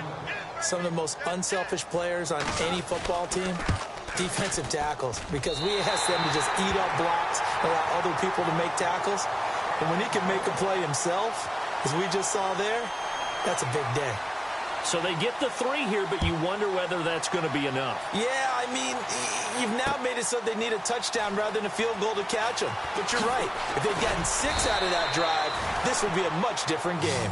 And Seattle now ready to march onto the field. And they're going to need another score. Got one last time, but still down here. When you're playing catch-up, every possession becomes crucial, doesn't it? It's vital. Get back out on the field, punch it in the end zone again. They know it's not easy, but what they do have going for them, they did score the last time. They think they've got a good formula working. And what about the defense? Well, now you're just saying to yourself, okay, give up a score last time. What adjustments do we need to make? And this would have been intercepted if he could have gotten the feet in. Instead, it's incomplete. Boy, that really could have turned this one upside down. And on 2nd and 10 now.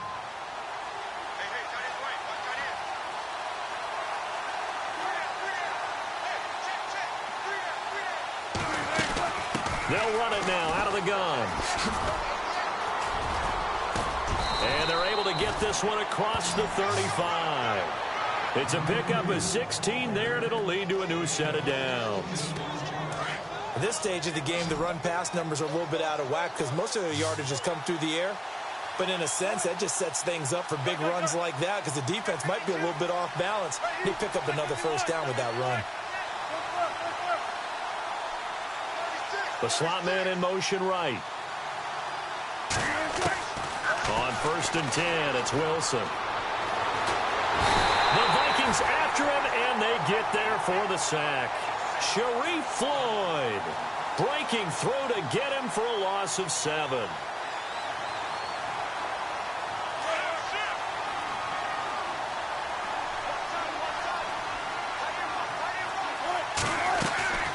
They go play action with Wilson. Flush to his right.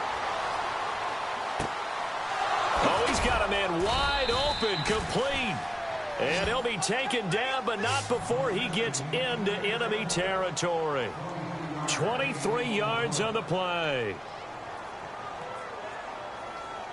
And let's see what the defensive coordinator may have up his sleeve here to try to get this final last stand and win this football game.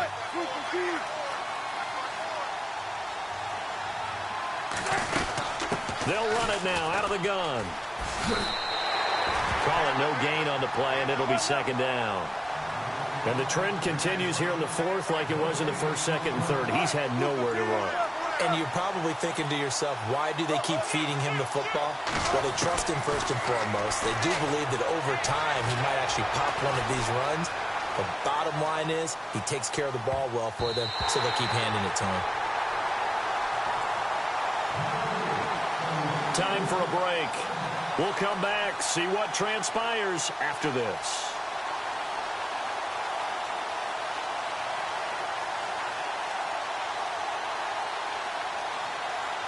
The Seahawks on 3rd down. Just 1 for 3 thus far. This is 3rd and 10.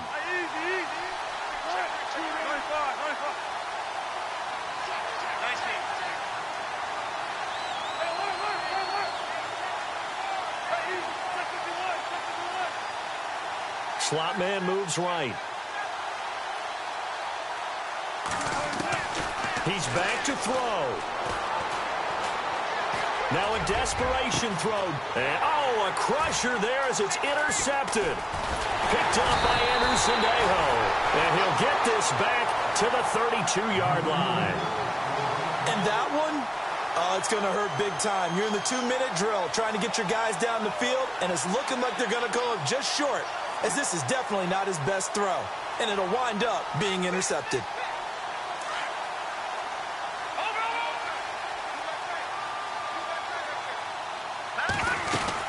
They start the drive with Cook. And he'll get this only up to about the 35. And now the Seahawks are going to take a timeout here on defense. It's just their first. They've got 2 more to use here in the final stages.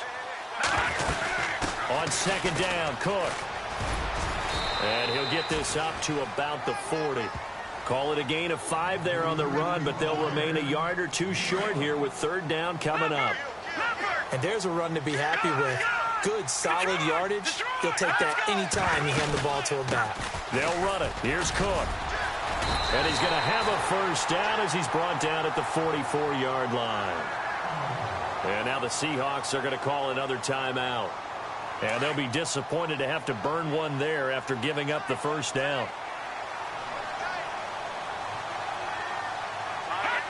Victory formation time for the Vikings as they'll take a knee here. Now the defense will burn their 3rd and final timeout. And as the 2 teams talk it over on their respective sidelines, we take a break. And they will take a knee here.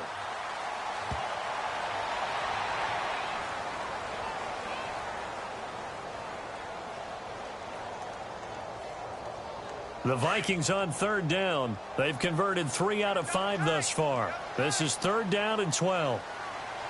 Let's go! Blue landed! Blue landed! Over! Detroit!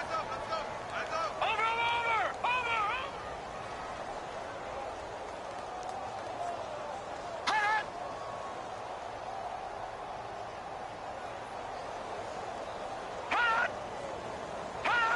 To his knee goes Keenum, and that should be the ball game.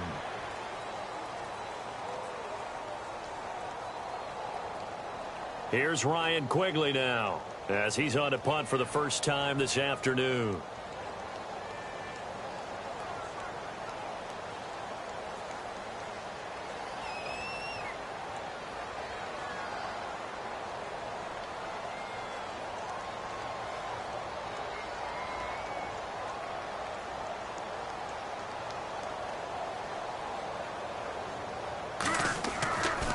Looking to throw. And this is incomplete. A huge gamble, and it does not pay off. Well, going into the final play of this game, they knew that they needed some type of a miracle there at the very end, but they couldn't get it done. However, we were treated to really a spectacular affair. Even though they didn't finish it off, you're exactly right. They took us down to the last play. We're still, you're wondering, could it happen? Possibly, even though we both knew it was a long shot.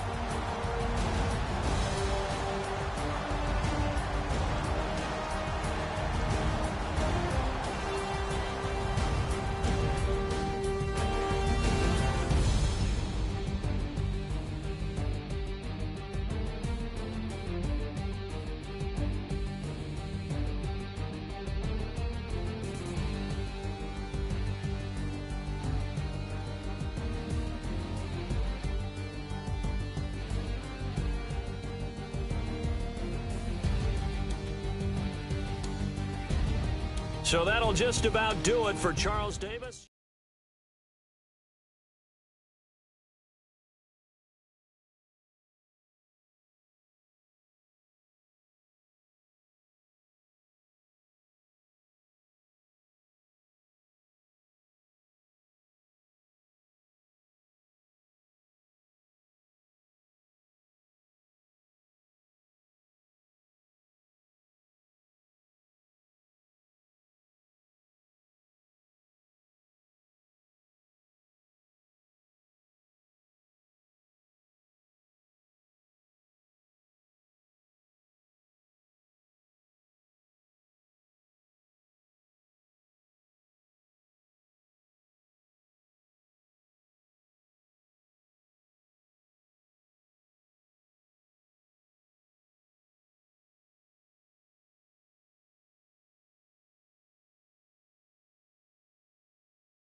Hello, everybody. I'm Larry Ridley, and this is the NFL on EA Sports.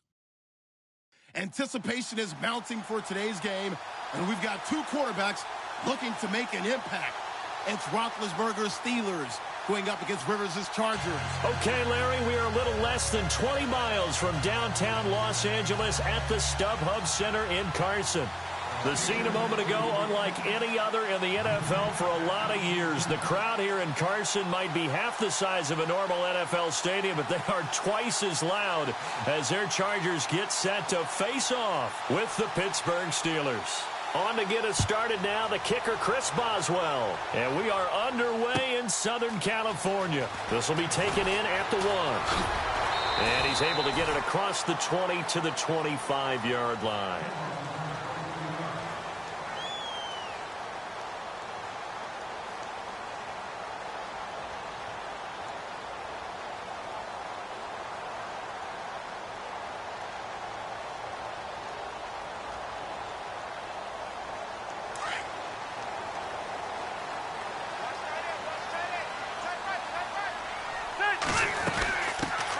They'll run. This is Melvin Gordon. And this first play will get him back to the 25, but that's going to be it.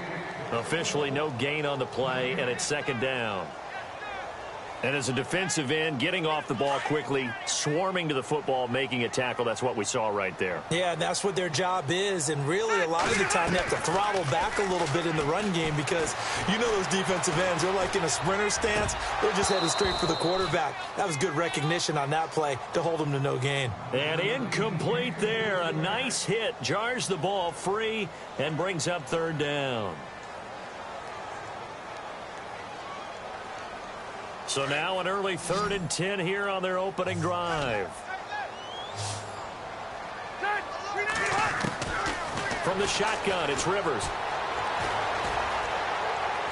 And incomplete. He had nowhere to throw, so he just tossed it away. But that brings up 4th. Now, that's a great opening series defensively. You force what should be a 3-and-out on your opening possession. And great coverage there on 3rd down to force the incompletion to set up 4th. On now, Kaiser, the punter, sending it away. With it is Brown. Officially, that'll go as a 52-yard punt. Not too shabby. And the Steelers will go on offense here, 1st and 10.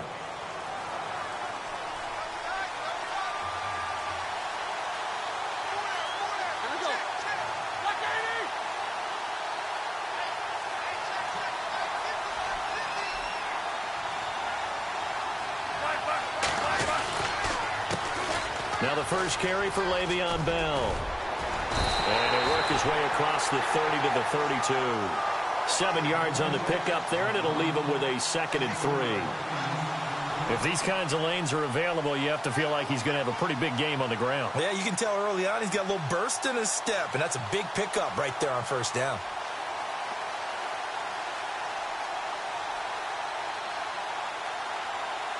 And after the play on the ground, that brings up 2nd down here.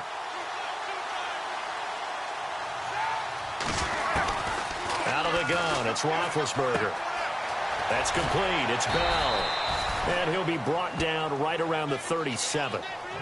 And 5 yards on the play there as the drive will continue.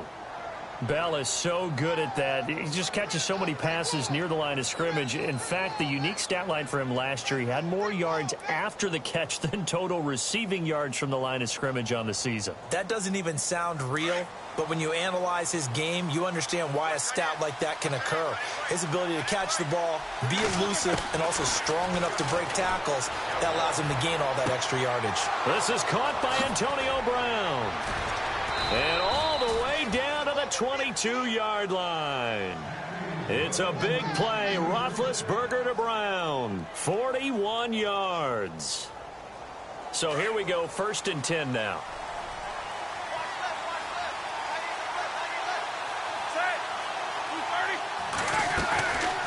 They'll run it now out of the gun. Trying to find a lane, but instead he'll get back to the line of scrimmage. And no more. No gain on the play there. 2nd down. Well, there was no blitz. That was just a draw play that, to be frank, didn't fool anybody. Did we hear the entire stadium screaming draw? Because it felt like everybody was all over that play, and the defense won that battle. Possible run anticipation. Here's the D-line sandwiches together.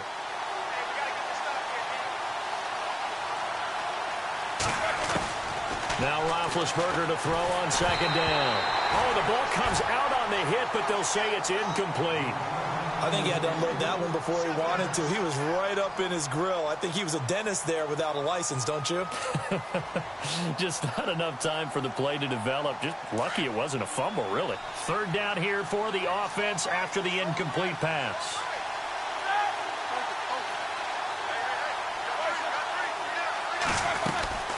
From the shotgun, it's Roethlisberger. Out left side here to Bryant. And he'll go out of bounds in the red zone just inside the 20. They get only 4 that time as that leads us to a 4th down. They didn't get the first down, but I have to say I do like the call. I like what they were trying to do. Try and hit your receiver on the run and see if he can pick it up. Keep it on his feet, get a little rack yardage. Yeah, but a nice job defensively to get to him and keep him short of the first. So the WHTRU they are able to put 3 points on the board. Yeah, just a yard or two shorter than an extra point, so no problems converting there.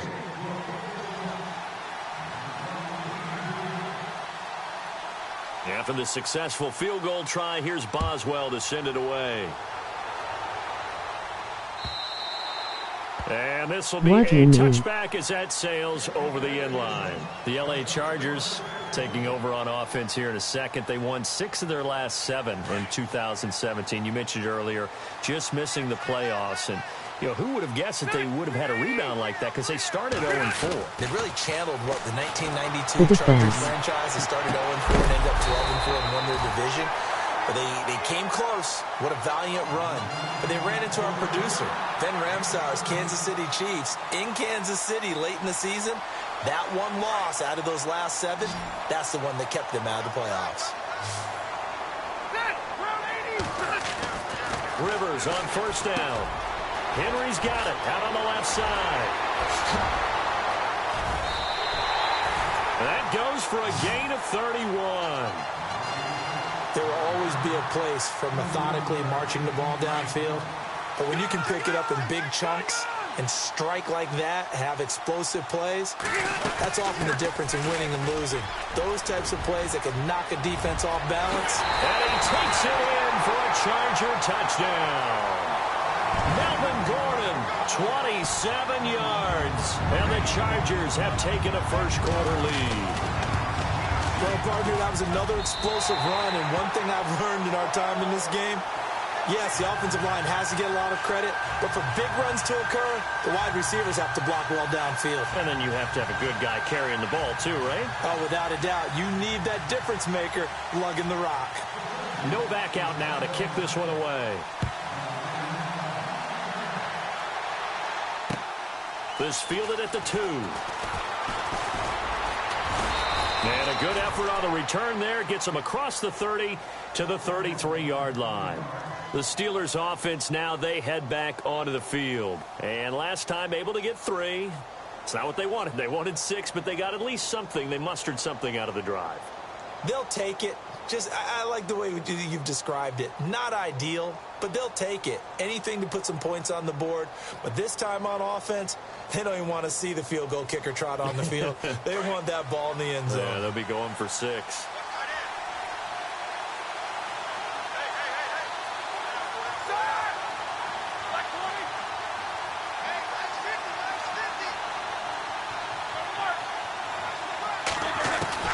Throwing now, Roethlisberger on first down. Being chased out left. And he is going to go down. He will be sacked on the final play of this first quarter. Back with Charles Davis, Brandon Gaudin. It's Steeler football to begin quarter number 2, but they face a 2nd and long to start things out. And now the offense will look to respond after the sack.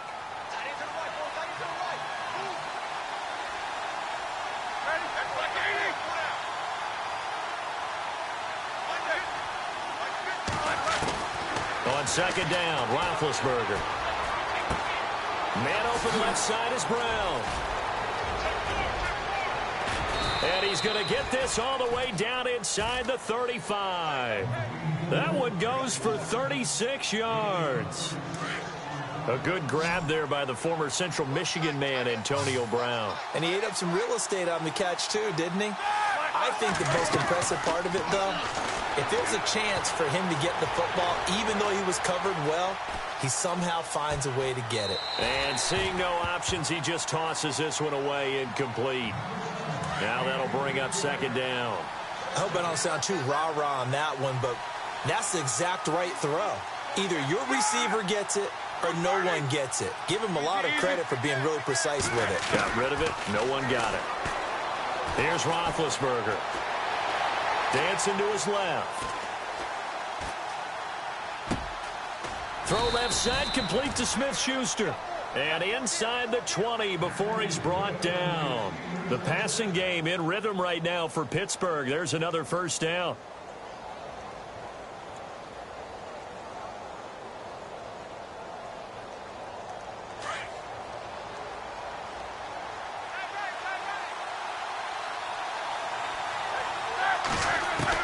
From the red zone now, here's Roethlisberger on first down.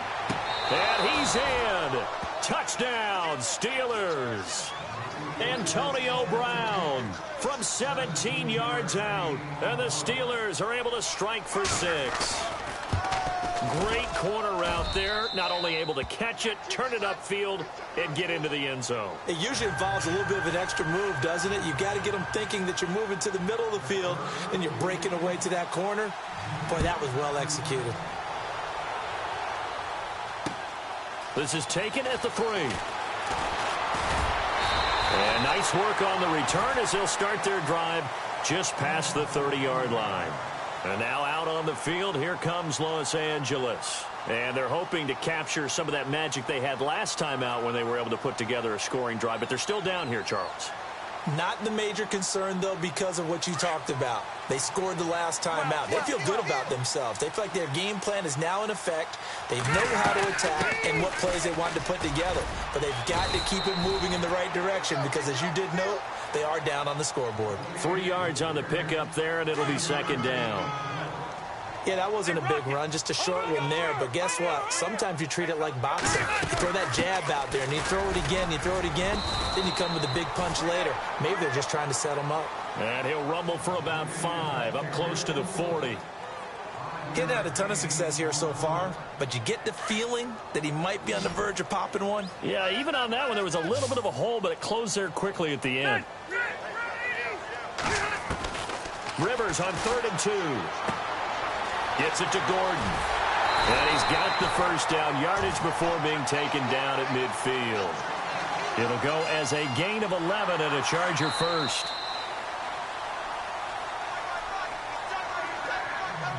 2 minutes remain here in the first half. We'll come back to Southern California after this.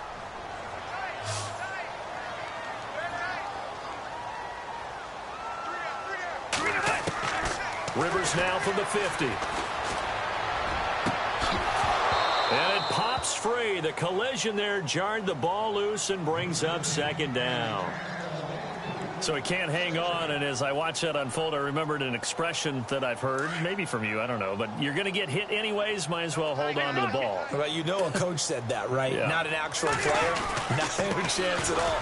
Way easier said than done. There goes Melvin Gordon, and he'll get this one down near the 20-yard line. That one 28 yards on the ground.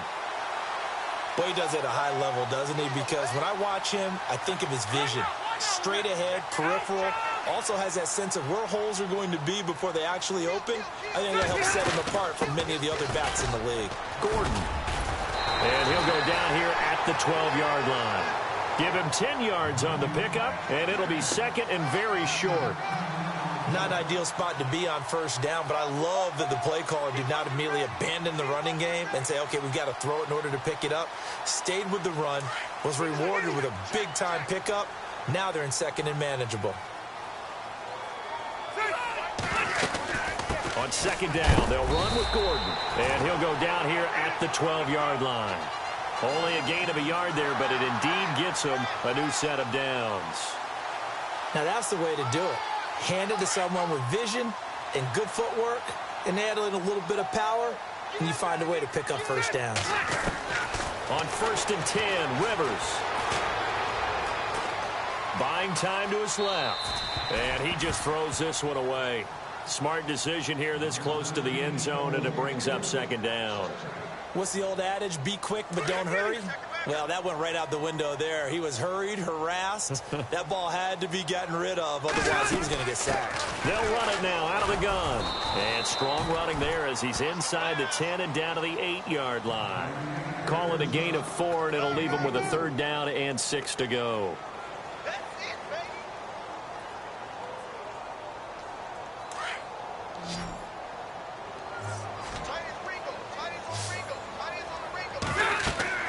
Rivers.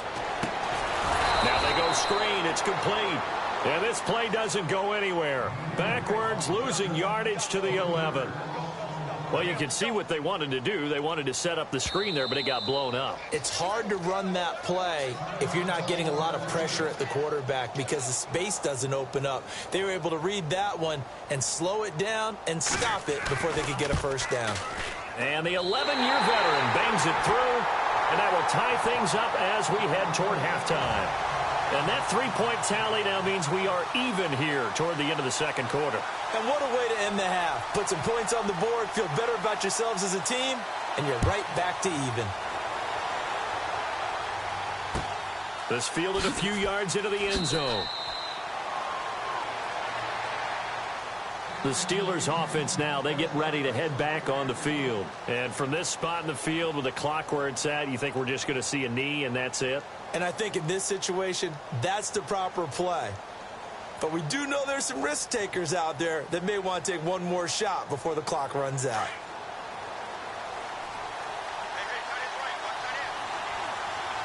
Shift together here from the D-line.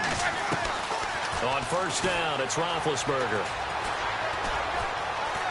Forced out to his left, and that's incomplete. First half in the books. You're watching the NFL on EA Sports. Welcome back. Halftime over. We are ready for quarter number 3. Alongside Charles Davis, I'm Brandon Gordon.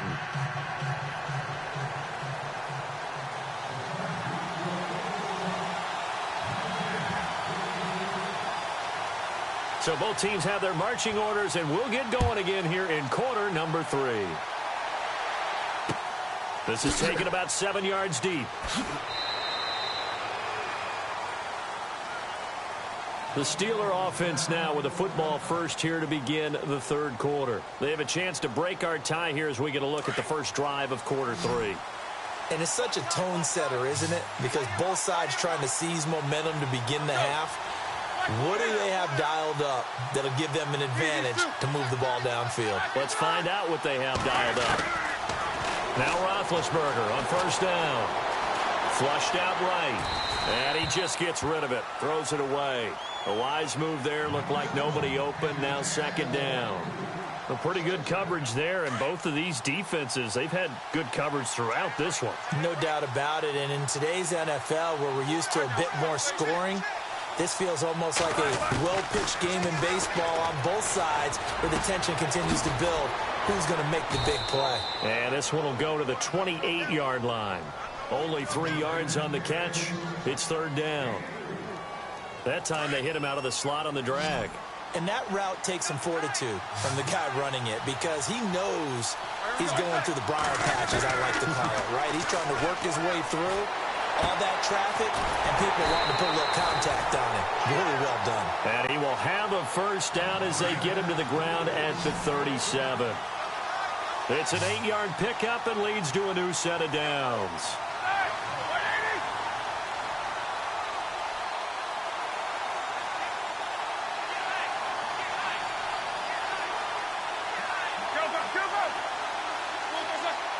They snap it at 1. Now it's Roethlisberger. Steps away to his left. And he'll toss this one incomplete. Seeing no options, he throws it away. Well, I like that right there. Not only was it the right play, throwing it away like that, frankly, I think it was the only play. Yeah, got outside of the pocket, realized he had nothing, just chucked it free. Yeah, live to fight another down, right?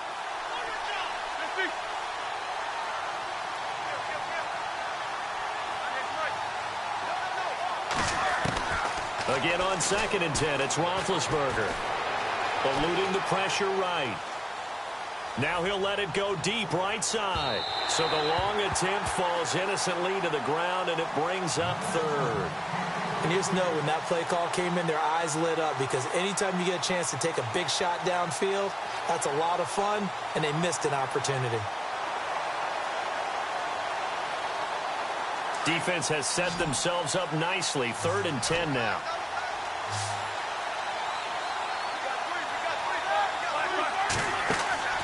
Again, it's Roethlisberger, and he can't quite pick it. No interception so far. That probably should have been their first, but at least it's 4th down.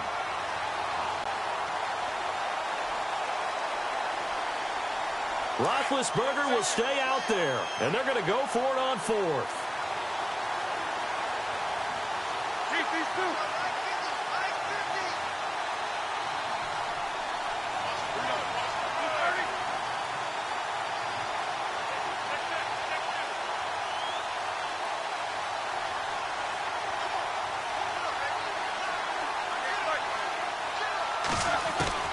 They'll indeed go for it with Roethlisberger. He gets it to Brown, complete. It's a pickup of 21, and that'll be good for a Pittsburgh first. We always hear about guys wanting to make plays that quiet a crowd.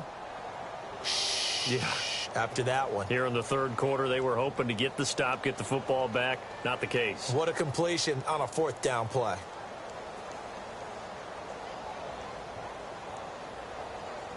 So after that big play, let's see if they can catch their defense maybe on their heels.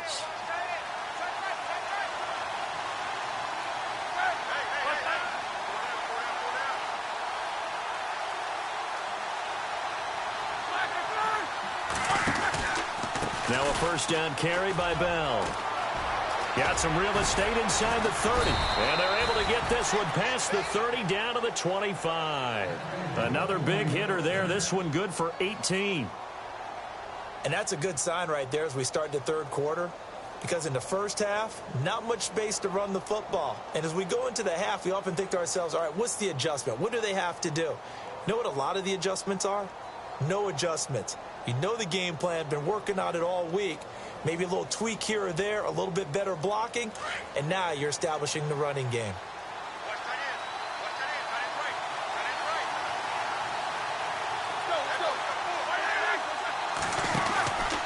And they'll keep it on the ground with Bell. And after the good gain last play, this time they say, as he's going to be stopped behind the line of scrimmage. He'll wind up losing a yard on the play, and it'll be 2nd and 11.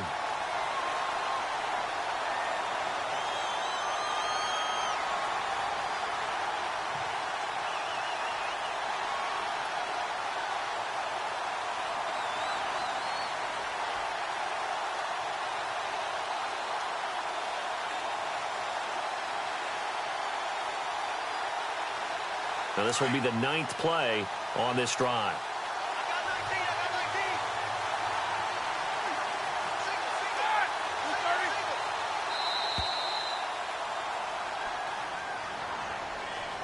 He didn't seem in a rush. I guess they just didn't know where the play clock was. I think you're right about that, because there was no hurried movements there, right? No up-tempo at all. Clock just ran out. I think he was as surprised as maybe his bench was.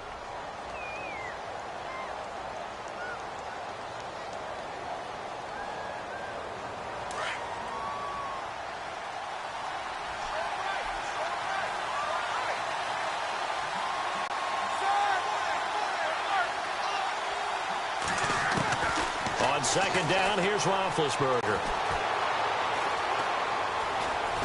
Being chased out left.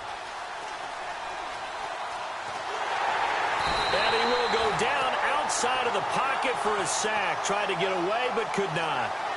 Now, I know it's only a loss of a couple of yards, but when you get near the sidelines, just flip the ball out of bounds, incomplete, and save the yardage. Save the yards, not your stats.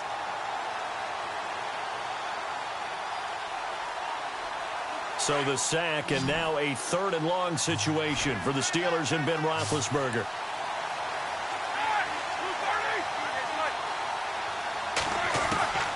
From the gun, it's Roethlisberger. He completes it to Bryant. And a nice gain of 21 yards. You know, when I see passes like that, I'm reminded of something you and I talked about yesterday. Big Ben was a wide receiver the first 3 years of high school, sitting behind the coach's son. And then he finally got that opportunity. I think he's made the most of it. It's always the coach's son, isn't it? But you know where it helps him? When he looks downfield, he knows what the receivers are going to do. He actually has wide receivers' eyes when he's throwing the ball.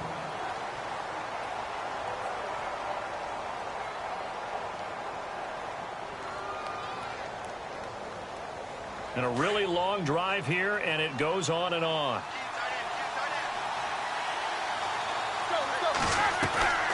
Again, it's Bell. Pushing and fighting his way in for a Steeler touchdown. Le'Veon Bell, a 10-yard touchdown run. And the Steelers are going to take the lead. I know the play ends up in the end zone with one person carrying the ball, but how about that big mass of humanity that guided him to that spot? Yeah, they got there, but I love the dive. Always a fan of the dive.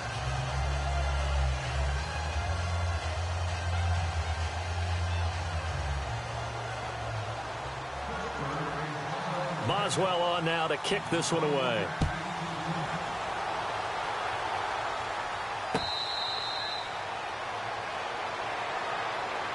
And now out on the field, here comes Los Angeles. And last time they got 3 points, but it was a chip shot field goal. And when you go to the sideline after a chip shot field goal, maybe the offense not too happy. It's a balancing act, isn't it? Because you're exactly right. They're none too pleased that they didn't punch it in for 6 points. And the Steeler pressure too much here. He's going to go down. Stephon Tuitt in there to bury him for a loss of 11. Well, so much for setting the tone of the drive offensively. Giving up a big sack that loses that kind of yardage, not a great start.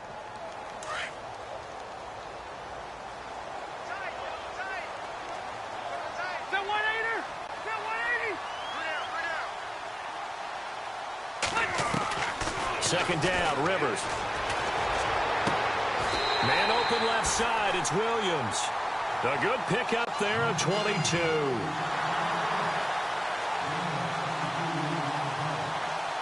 Clock running, under 4 to play now as they come up on 1st and 10.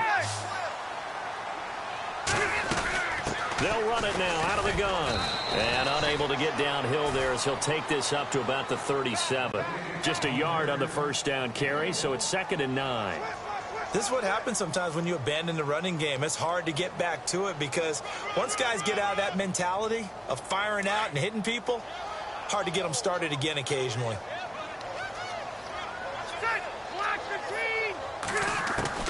Rivers now on 2nd down. And it's incomplete. Took a shot, couldn't connect. He was trying to hit Melvin Gordon there. And it's 3rd down. This defense was definitely alert to the possibility of the deep ball, and they were more than ready for it. They've got the lead, 4th quarter. Maybe can expect more passes like that downfield. He's going to hit his man out of the backfield, complete. And I think the ball's out, and it's picked up by the Steelers. And the return this time will go out to the 42-yard line. So the defense there, opportunistic.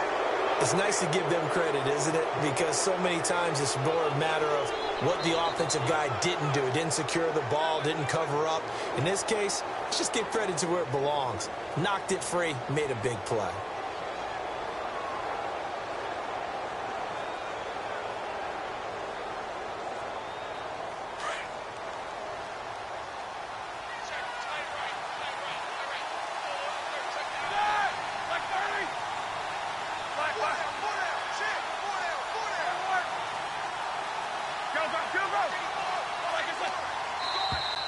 Now flags will come in. I think this one's going to be on the defense for jumping.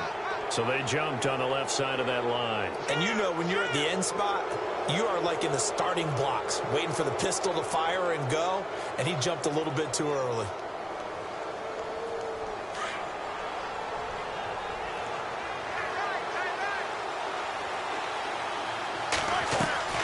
After the penalty, it's Bell.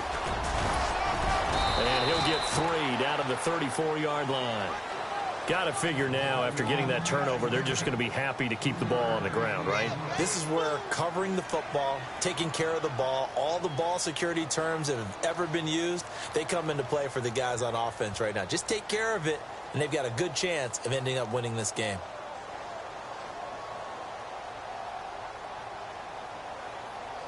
Getting late here in the fourth, and if this team has any chance to win this football game, their defense obviously needs a stop here.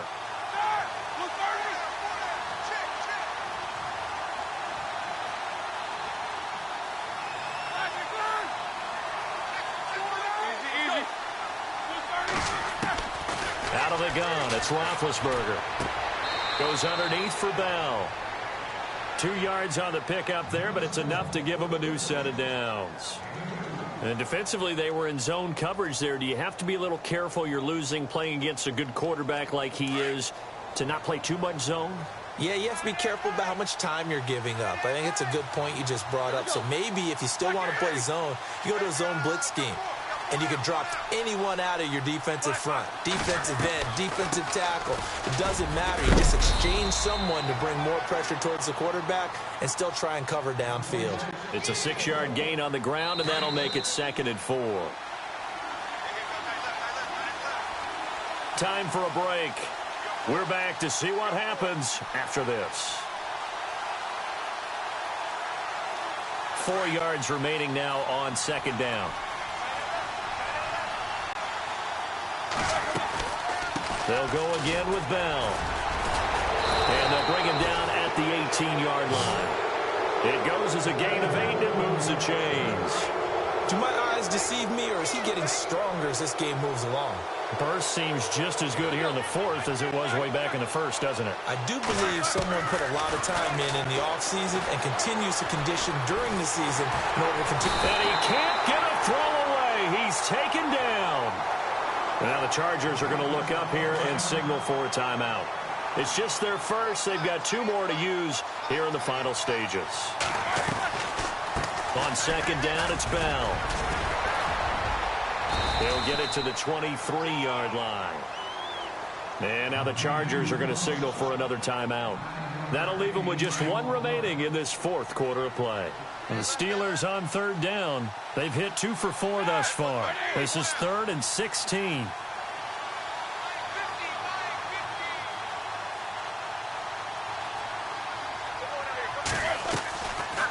They'll run it now out of the gun.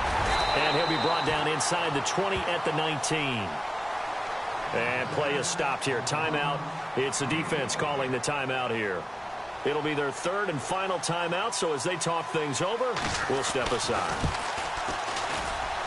And Boswell's kick is good. And they double him up here. That makes our score 20-10.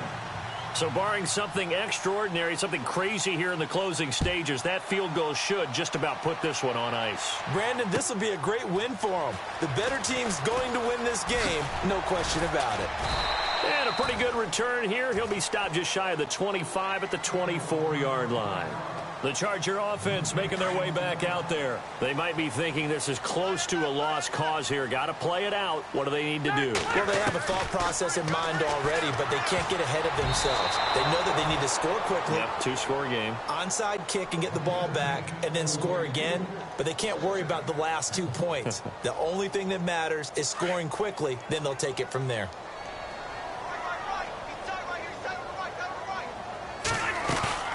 Here's Rivers. Escaping the pressure right. He's got him in. Complete. A really good pickup of 28 yards. First down now, but the clock continues to move. And at this stage, down in the second half, looks like they just wanted to find a way to get it in the hands of their playmaker, and they did. I think you're exactly right. I don't think the coordinator's looking at his play sheet and trying to figure out which play will work well. He's trying to figure out how to get the ball to the playmaker that you just described. Looking down at that sheet, you find people plays, not necessarily X's and O's, and that's exactly what they did there.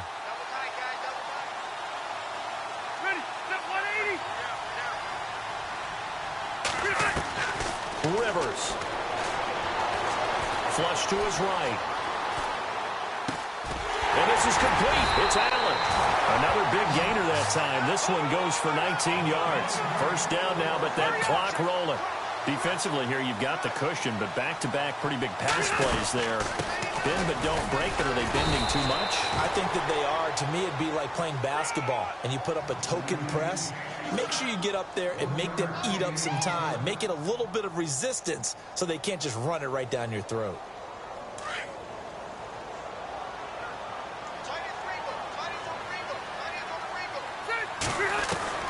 Now Rivers. Flushed out right. It's caught on the right side. Williams. That time the completion goes for 4 yards.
You play 2K?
Hello, everyone. I'm Larry Ridley, and this is the NFL on EA Sports.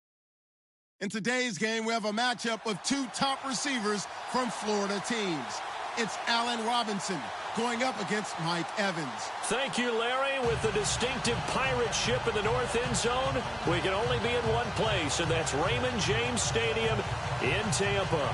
Just a short time ago, the Buccaneers emerging from their tunnel to the roar of this frenzied crowd here in the Sunshine State. And we're in the big ship, and fittingly, everyone here ready to do battle as Tampa Bay gets ready to match up with the Jacksonville Jaguars.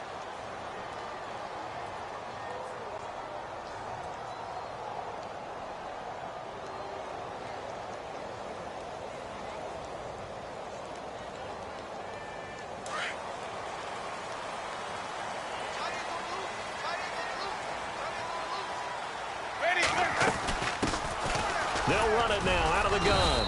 And he'll wind up with about 6 up.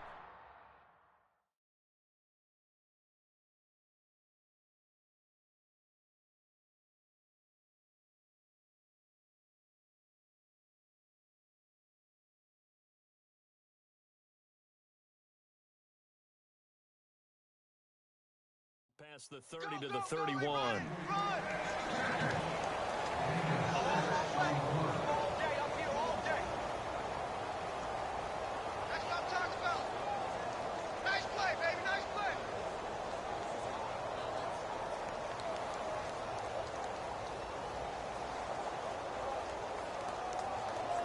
So the offense readies for a 2nd and 4. Hey, tight end's right. Watch tight end.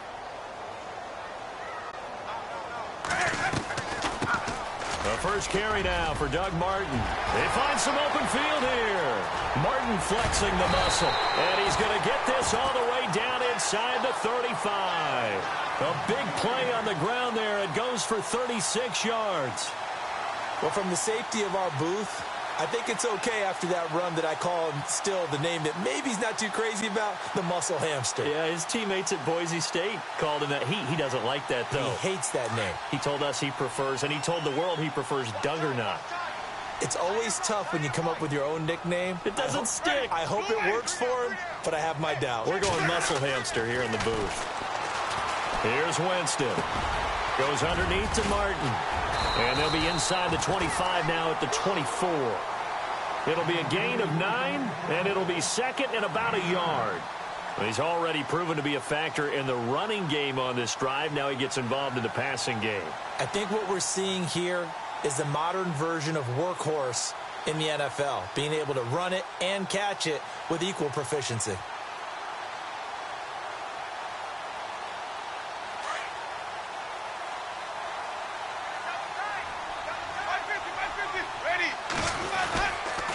On 2nd down, Martin.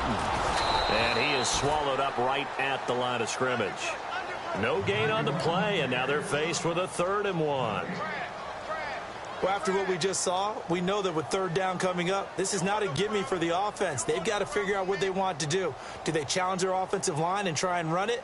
Or do they go ahead and concede that this is a tough defense and put it in the air? So 1 yard to go here on 3rd down.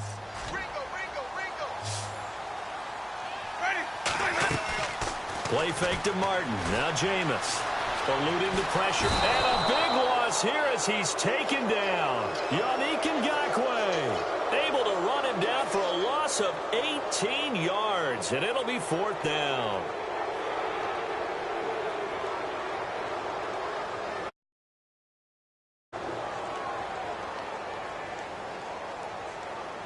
On 4th down, here's Brian Anger now to kick this one away.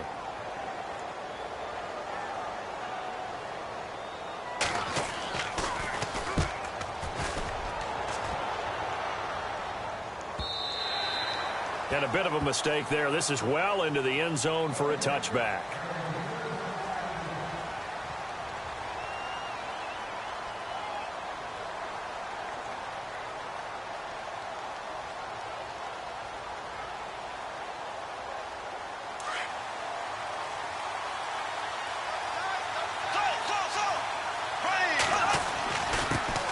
On the ground. This is Leonard Fournette. And he's able to plow forward up to about the 29, just shy of the 30. 9 yards is the pickup there, and they'll have a 2nd and 1.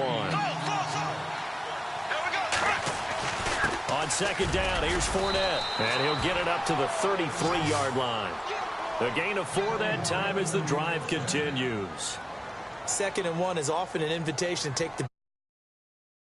the offensive lineman said, "Are you kidding? We just get on our backs and let's go get the first down." They love being physical.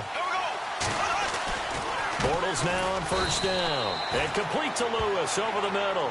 And he'll bring it up here to right at the 40-yard line.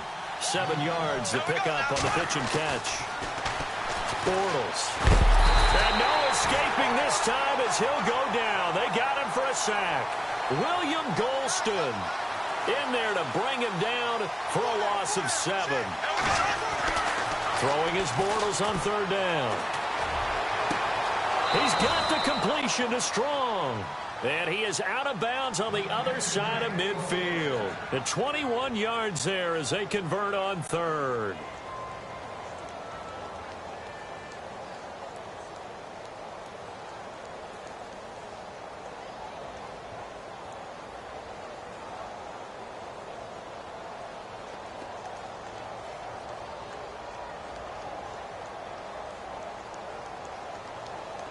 So after that big gain, let's see what else the offense has up its sleeve.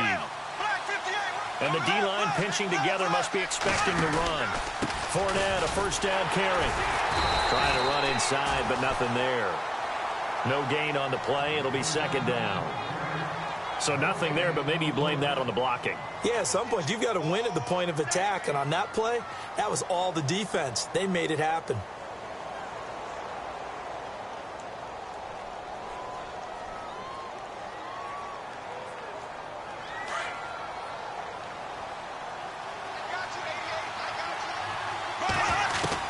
On 2nd down, here's Bortles. That one complete to D.D. Westbrook. And he'll get this one down near the 20-yard line. Alongside the former defensive back Charles Davis, I'm Brandon Gaudin. It's Jaguar football as we begin quarter number 2. And they're on the move here. They've got it 1st and 10.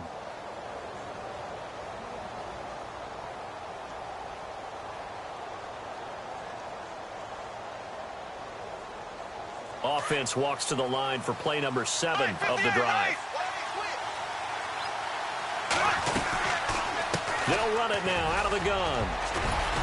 And down inside the 15, shy of the 10. 11 more yards that go around, a 1st down as well.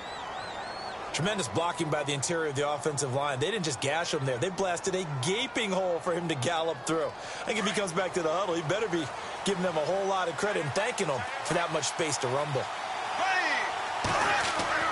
Bortles now on 1st down. That's complete right around the 8. And here he'll get it down to the 7. That throw good for 4. It's 2nd down. And just a small glimpse there as to why they like this rookie so much. And that's why they lit up a little bit in our meetings with the coaching staff, didn't they? When we talked about him, they did. Yeah, you know, they like his work ethic. You know, this guy's running every route well in the route tree and getting better at it all the time, really honing his game. They expect a pretty good jump out of him as things continue to move on.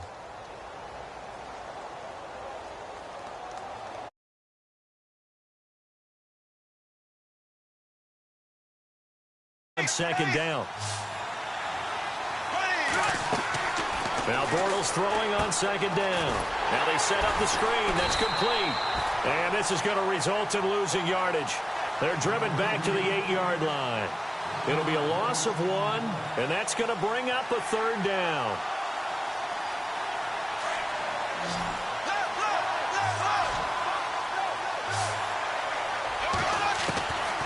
Shotgun now for Bortles. Escaping the pressure right. He may try and run for this. He'll wind up getting 4 yards there on his own, but it also brings up 4th down. Well, partner, nothing comes open here, so he decides to escape out of there, and he doesn't pick up a 1st down, but he does gain additional yardage to set up a possible field goal attempt if they decide to go that route.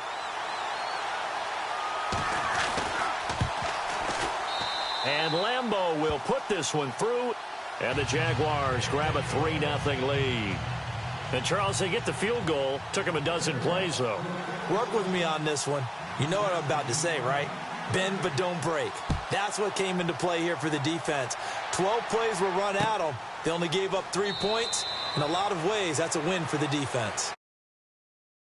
Take over is Tampa Bay's offense. This is a Tampa Bay team, Charles, that in 2017, really, a lot of people's darlings coming into the year, and then they wound up being the only team in the NFC South not to make the playoffs. Yeah, and part of it, only 27th in the league in rushing. And they thought they had a #1 running back in Doug Martin, who did not have a big year again in 2017. And last in the league in overall defense. So when you put that combo together, it makes it hard to win the games you need to win, especially in a tough division like the NFC South. When you find that kind of yardage, you couldn't be more confident as a ball carrier. And guess what? You're going to go back and tell your offensive coordinator, I'd like to keep carrying it, thank you.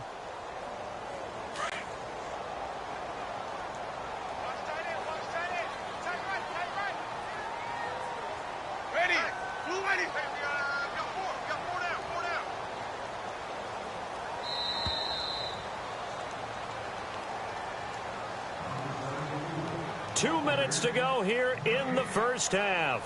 We'll come back to Tampa after this timeout.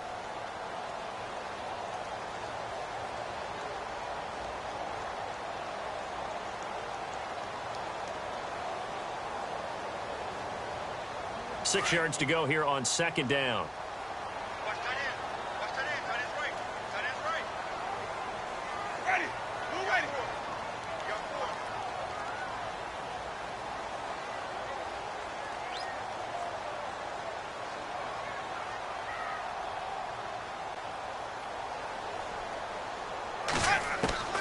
From the gun, Winston. And this is caught by Evans. And able to get this one across the 45 before he's brought down. 17 yards on the pickup there. The drive will continue. It's a first down.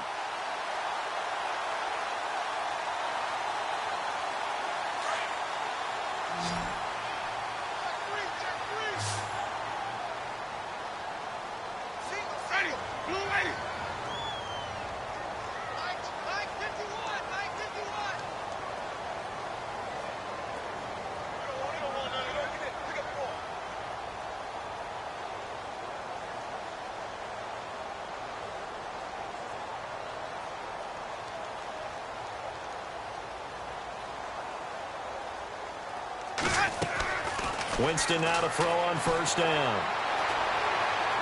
And seeing no options, he just tosses this one away incomplete. Now that'll bring up second down. They tried to make something happen, but that one came up incomplete and really wasn't a good-looking throw. Yeah, maybe even go as far as to call that a little ill-advised. Yeah, I would say so. I think that's the right phrase for it. Definitely ill-advised. Just wonder about his mechanics right now, you know, and that's the tough part. You do so much stuff in practice to make it repetitive, but it has to repeat under pressure, whether it's pressure from the defense or just the pressure of playing the game. It's a gain of 11 yards that time, and it produces a new set of downs. When this offense can get their tight ends involved, they can move the football. Here, a nice route, able to look it in, and picks up the first down.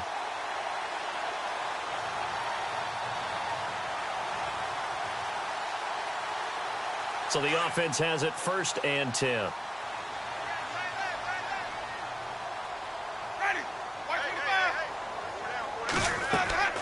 They'll throw again. Winston. They set up the screen to Martin. And this time he's able to take it down to the 42. A good convergence there defensively. Only a yard, and it's second down. In order for a screen pass to break big, together and be well executed, but all it takes is one small thing to go wrong and keep it from being a big game.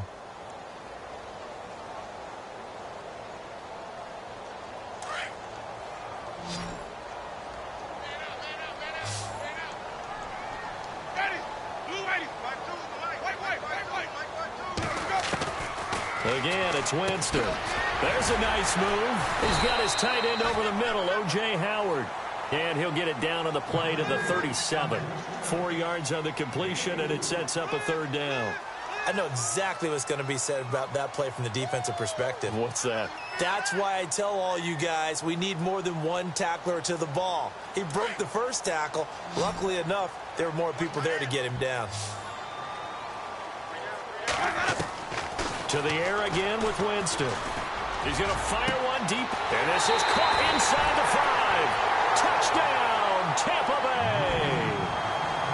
O.J. Howard as the first half is winding down, and the Bucs are able to strike for 6. And this is up and good to make it 7-3. Folk out there now to kick this one off. That'll be taken in the end zone. And not wanting to risk anything here late in the half, he'll just take a knee, and they'll bring the football out to the 25. Here comes the Jaguars offense as they get set to go again. And with time quickly fading here in the second quarter, not sure how aggressively, offensively they want to play this. I think we'll find out just how much they trust their guys in this situation if they decide to take a shot.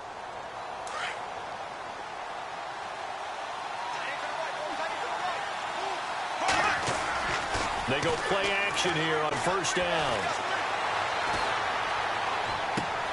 Looking and finding Allen Hurns. A very solid gain of 27. I know we just saw a nice throw and catch, but how about the big guys up front buying that time? Yeah, that's exactly what they did. They created time and allowed the space to happen, and it turned into a really nice play. On first and 10, here's Bortles. We'll get this over to Westbrook. It's complete. And he is out of bounds, just a yard or two shy of the 30. First down, Jacksonville. The passing game looking sharp on this drive for the Jags.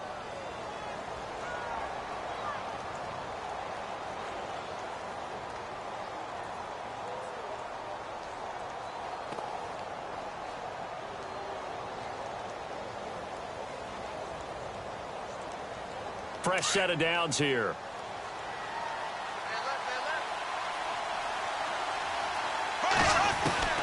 From the gun, it's Bortles. He's going to sling this deep downfield, and that is caught. Touchdown, Jacksonville. Allen Robinson in the final seconds of the first half, able to cash it. And just before the half ends, the prayer is answered. Defensively, a disaster there. I know often we're surprised when this actually works. I mean, the excitement level goes way up, but maybe we shouldn't be, because I know as a defender, you've got to play the ball in this situation, but you can't interfere with the receiver because, remember, it's a spot foul, and it'd be first and goal if it happens in the end zone, and you don't want to give up that play. And that little bit of hesitancy often works really well for offensive guys. So we've hit intermission. It's halftime. This is the NFL, and it's a presentation of EA Sports.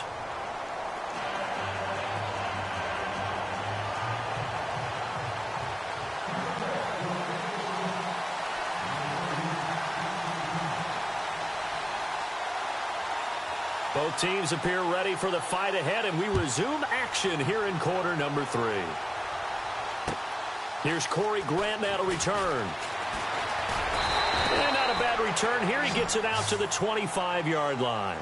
Out come the Jaguars now as he'll go on offense first here in this third quarter. They have the lead. Now they'll be looking to extend that lead. And this is where I enjoy talking about one of my favorite subjects, tendency breakers, or counters as I also like to call them. You've done things in a certain way in the first half, and they've had the ability to see what you've done. They're going to make their adjustments. So guess what? You adjust yourself and try and stay ahead of the pace because you are looking for some separation in this ballgame. The adjustment to the adjustment. Without a doubt. Show them one thing, hit them with something else. And not a whole lot doing there as he'll get it up to about the 28-yard line. I'd say they've got to find a way to get him going. He's such a big part of their offense. I wonder if they might throw it a little and come back to the run. Anything, because you're right. He's pretty much been completely neutralized. The Jags picking up the first down there, a gain of 12. Well, that's the desired outcome coming out here in the second half of being able to run the football and establish a little bit of pace and maybe even a bit of dominance at the line of scrimmage, and they want that to continue. Way too early to think about this being ball control time, but the way they're running it, you got to think they may want to continue that and see if they can go ahead and grind their opponents into submission. So the run gets them the first, and now they operate with a fresh set of downs. Now a play fake here on first down. And he just gets rid of it, throws it away. A wise move there, looked like nobody open, now second down.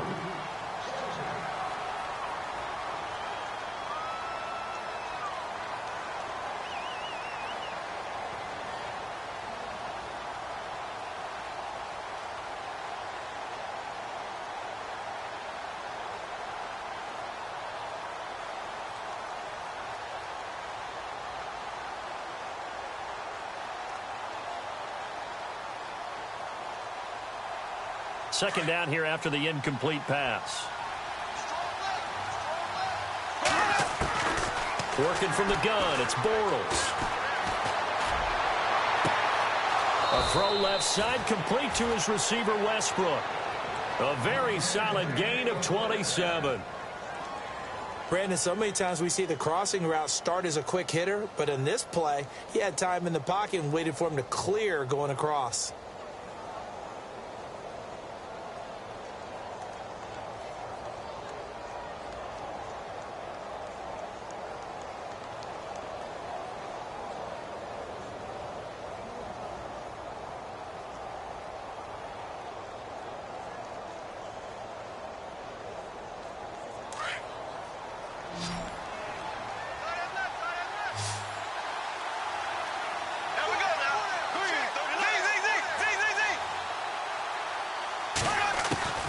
Throwing on first down is Bortles. Flush to his right. Oh, he's got a little daylight. And he is out of bounds inside the 30. Out of that, and it's second down.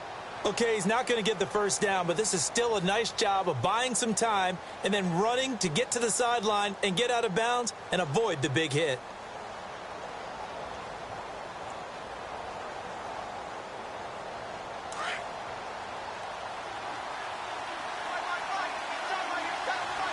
Possible run anticipation here as the D-line sandwiches together. Down right around the 25.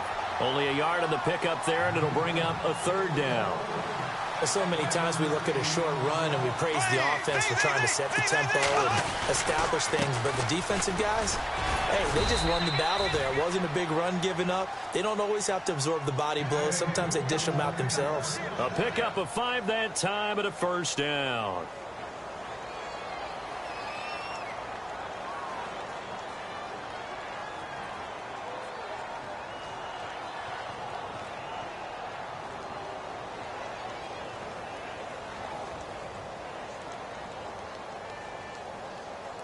Red zone opportunity.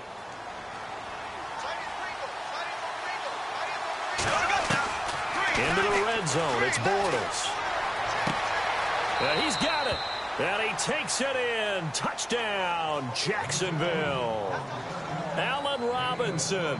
2 touchdowns here so far. And the Jaguars add 6 to their lead. And he's got it up and through.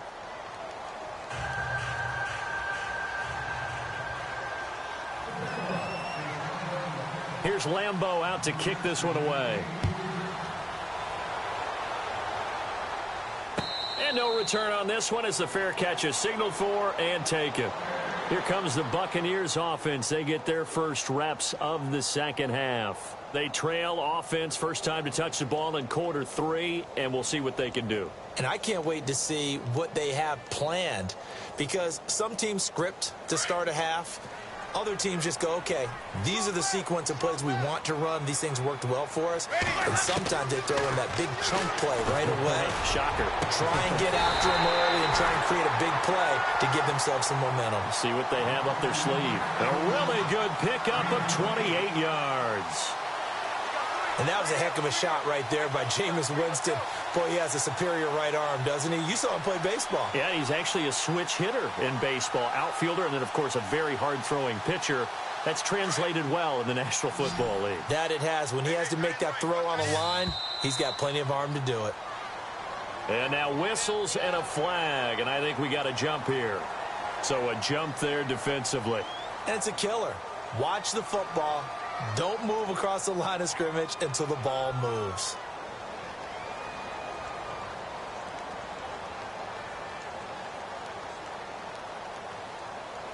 So a first down and 5 for the offense. From the shotgun, it's Winston. And a catch right side by Evans. And he gets this inside the 35-yard line. A nice pickup there, 10 yards, and it'll move the sticks.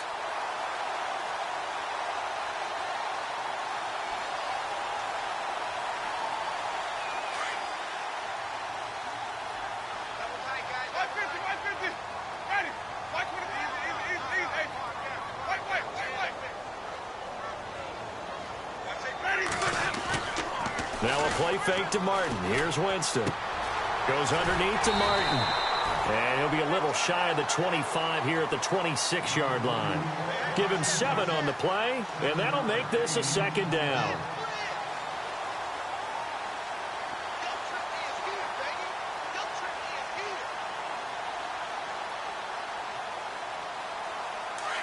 Looking to jam the receivers at the line here. Press coverage look defensively.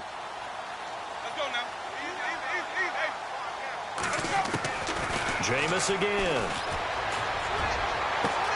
Looking for Evans, and it's intercepted. Picked off with great anticipation. He juked him. And he'll bring this all the way up to the 45-yard line. Brandon, this is a real nice job defensively of getting inside a quarterback's head and figuring out, okay, where's he going with the football? Because you can make an educated guess defensively, not all the time, but sometimes. And when you're right, you've got a decent chance of coming away with the football.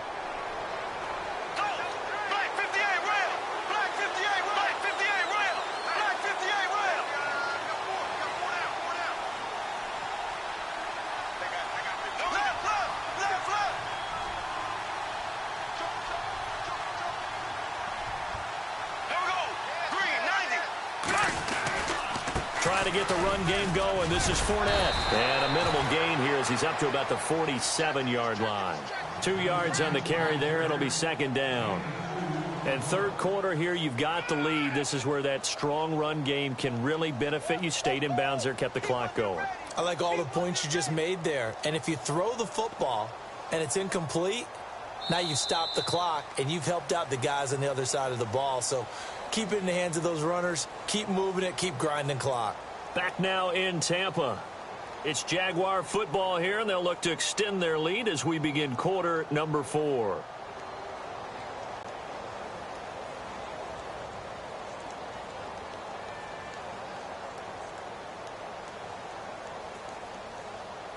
See if they stay on the ground for second down.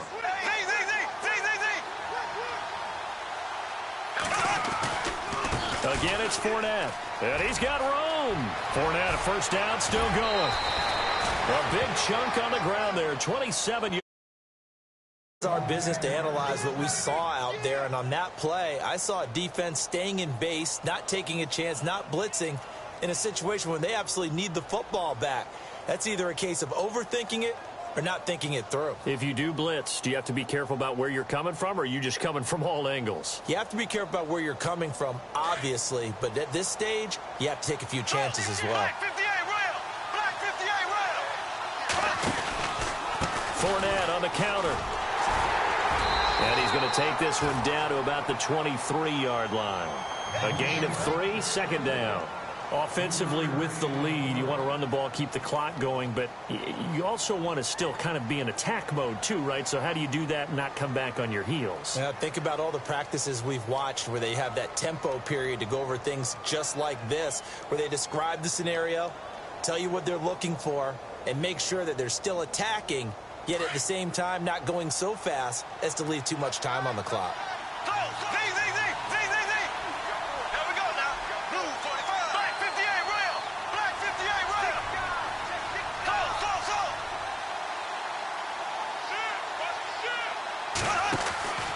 Bortles on the give to Fournette. And he's going to lose yards. They take him down at the 26. They'll wind up losing 3. And now it's 3rd down.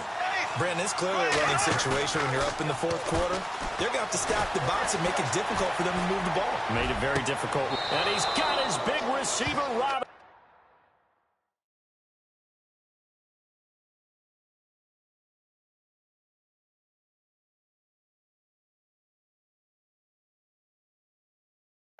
For the Jacksonville touchdown. Allen Robinson, 26 yards. And the Jaguars add on to their lead. And that'll make this a 3-score game as the lead moves to 17.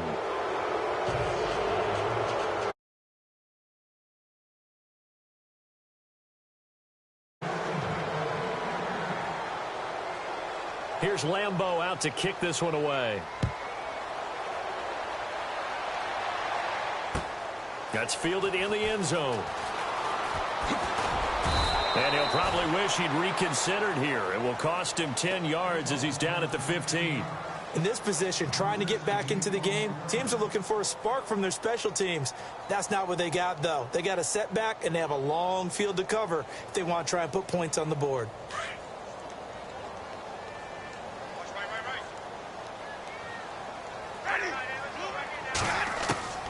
Trying to shake off the interception. He'll look to throw. There's the Penn State man. It's Chris Godwin. And he's brought down after a good gain. A good pickup there, a 22. And, boy, they had high praise for this rookie receiver when we asked the coaches about him, didn't they? They certainly did, and obviously they liked his measurables. Otherwise, they wouldn't have brought him onto the team. Height, weight, speed, all of that. But how about what they really said? Competitiveness. That's what they really liked about him. The way he goes after the football, competes for it, and decides when it's in the air, it's his and only his. Throw right side, caught by O.J. Howard. And he'll bring it up here to right at the 40-yard line. Give him a couple on the catch. It's 2nd and 8. You got the big lead defensively.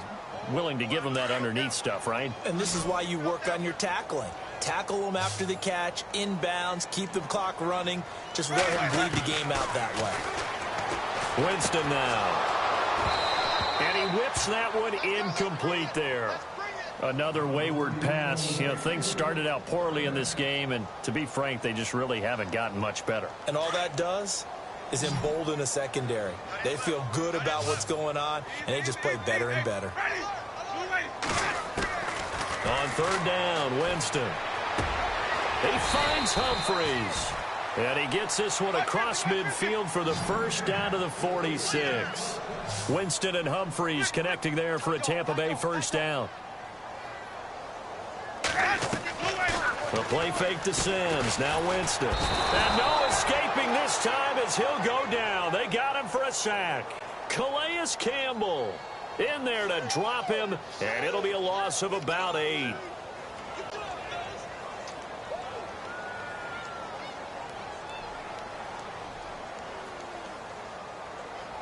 And this will probably be the last play they can squeeze in here before the 2-minute warning. Defense always has to be careful in this situation. A lot of teams like to take a shot. Time for a break. We're back to finish this one off after this.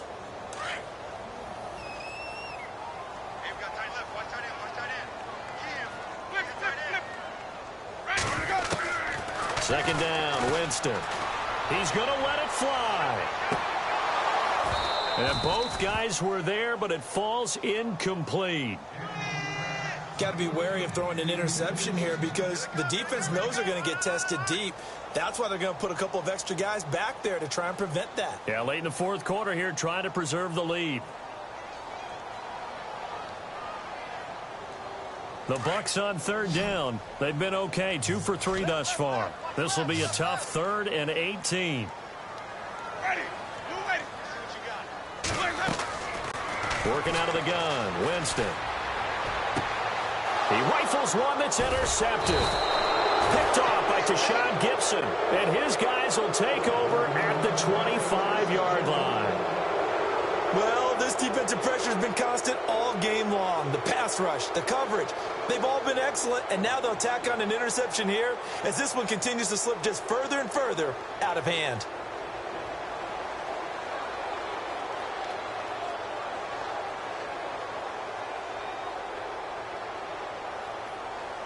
And they're going to go soft on the corners. Go, go, go. Ace, ace. Z, Z, Z, Z, Z, Z. 20. Blue 45. Z, Z, Z, Z, Z, Z. Slow, slow, slow. Check, check, check, check. Check, check, check. And the play clock is going to run out here. They're in no hurry to get a play off. That's going to set them back 5 yards.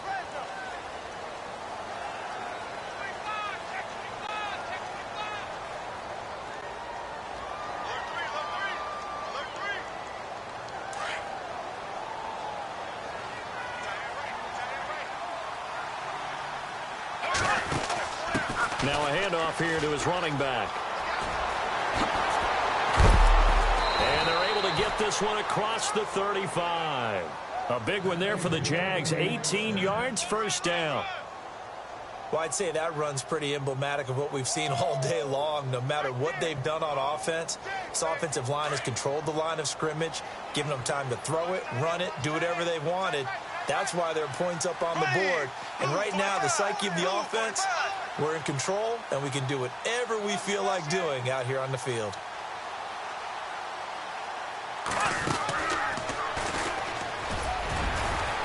Looking for an opening, not much there. He'll get it to the 39. 2 yards the gain on the keeper, and it's second down. Well, he's looking for some running room, and there wasn't a whole lot of it there on that play. I think he was lucky to get a couple of yards out of it. So those defenders, they were rallying to the football pretty quickly. And he's got some space here. And he'll be out of bounds just shy of the 40. That good for 19 and a first down. Into the fourth quarter now. The offense has got to feel like they've imposed their will and kind of taken the life out of the defense. And you can see it from the perspective of the guy carrying the football. Those holes have to look huge, similar to a great hitter. Seeing a ball come into the plate and he's in the zone, the ball looks like a beach ball to him. He's just smacking it over the wall. Now what you're seeing is a runner whose eyes are wide open, and he's envisioning a goal line. And a new set of downs here after picking up the first on the ground. Bortles going to look to throw. Flushed out right.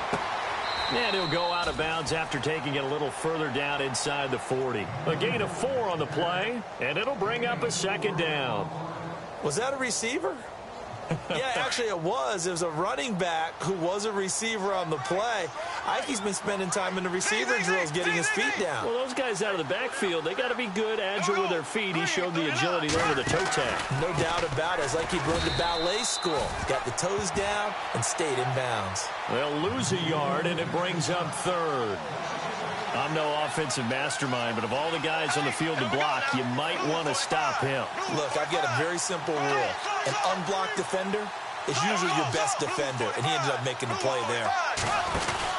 On third down, that's Grant. Jacksonville first down on a pickup of 17. Starting to look like this drive, it may be the final nail in the coffin. Well, this is why you work out so hard, right? This is why you spend all that time in the offseason. This is why you have those OTAs and mini camps. For these situations, these scenarios, to run someone into the ground and secure a victory.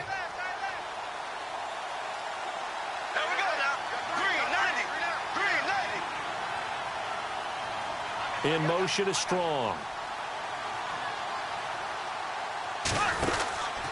Out of the pistol, it's Fournette. And he'll keep it moving down to the 15-yard line. It's a 7-yard carry to set them up with a 2nd and 3. Starting to become a tough spot for this defense. You're down fourth quarter, looking a little fatigued maybe on that side of the ball. Partner, we've seen this before, haven't we? Because every coach we've ever talked to says body language is important. And now you're seeing guys with their hands on their hips, they're bent over, hands on their knees. And the offensive guys, they're just saying, let's just keep running it at them. We've got them now. And this will likely be the last play and wrap things up.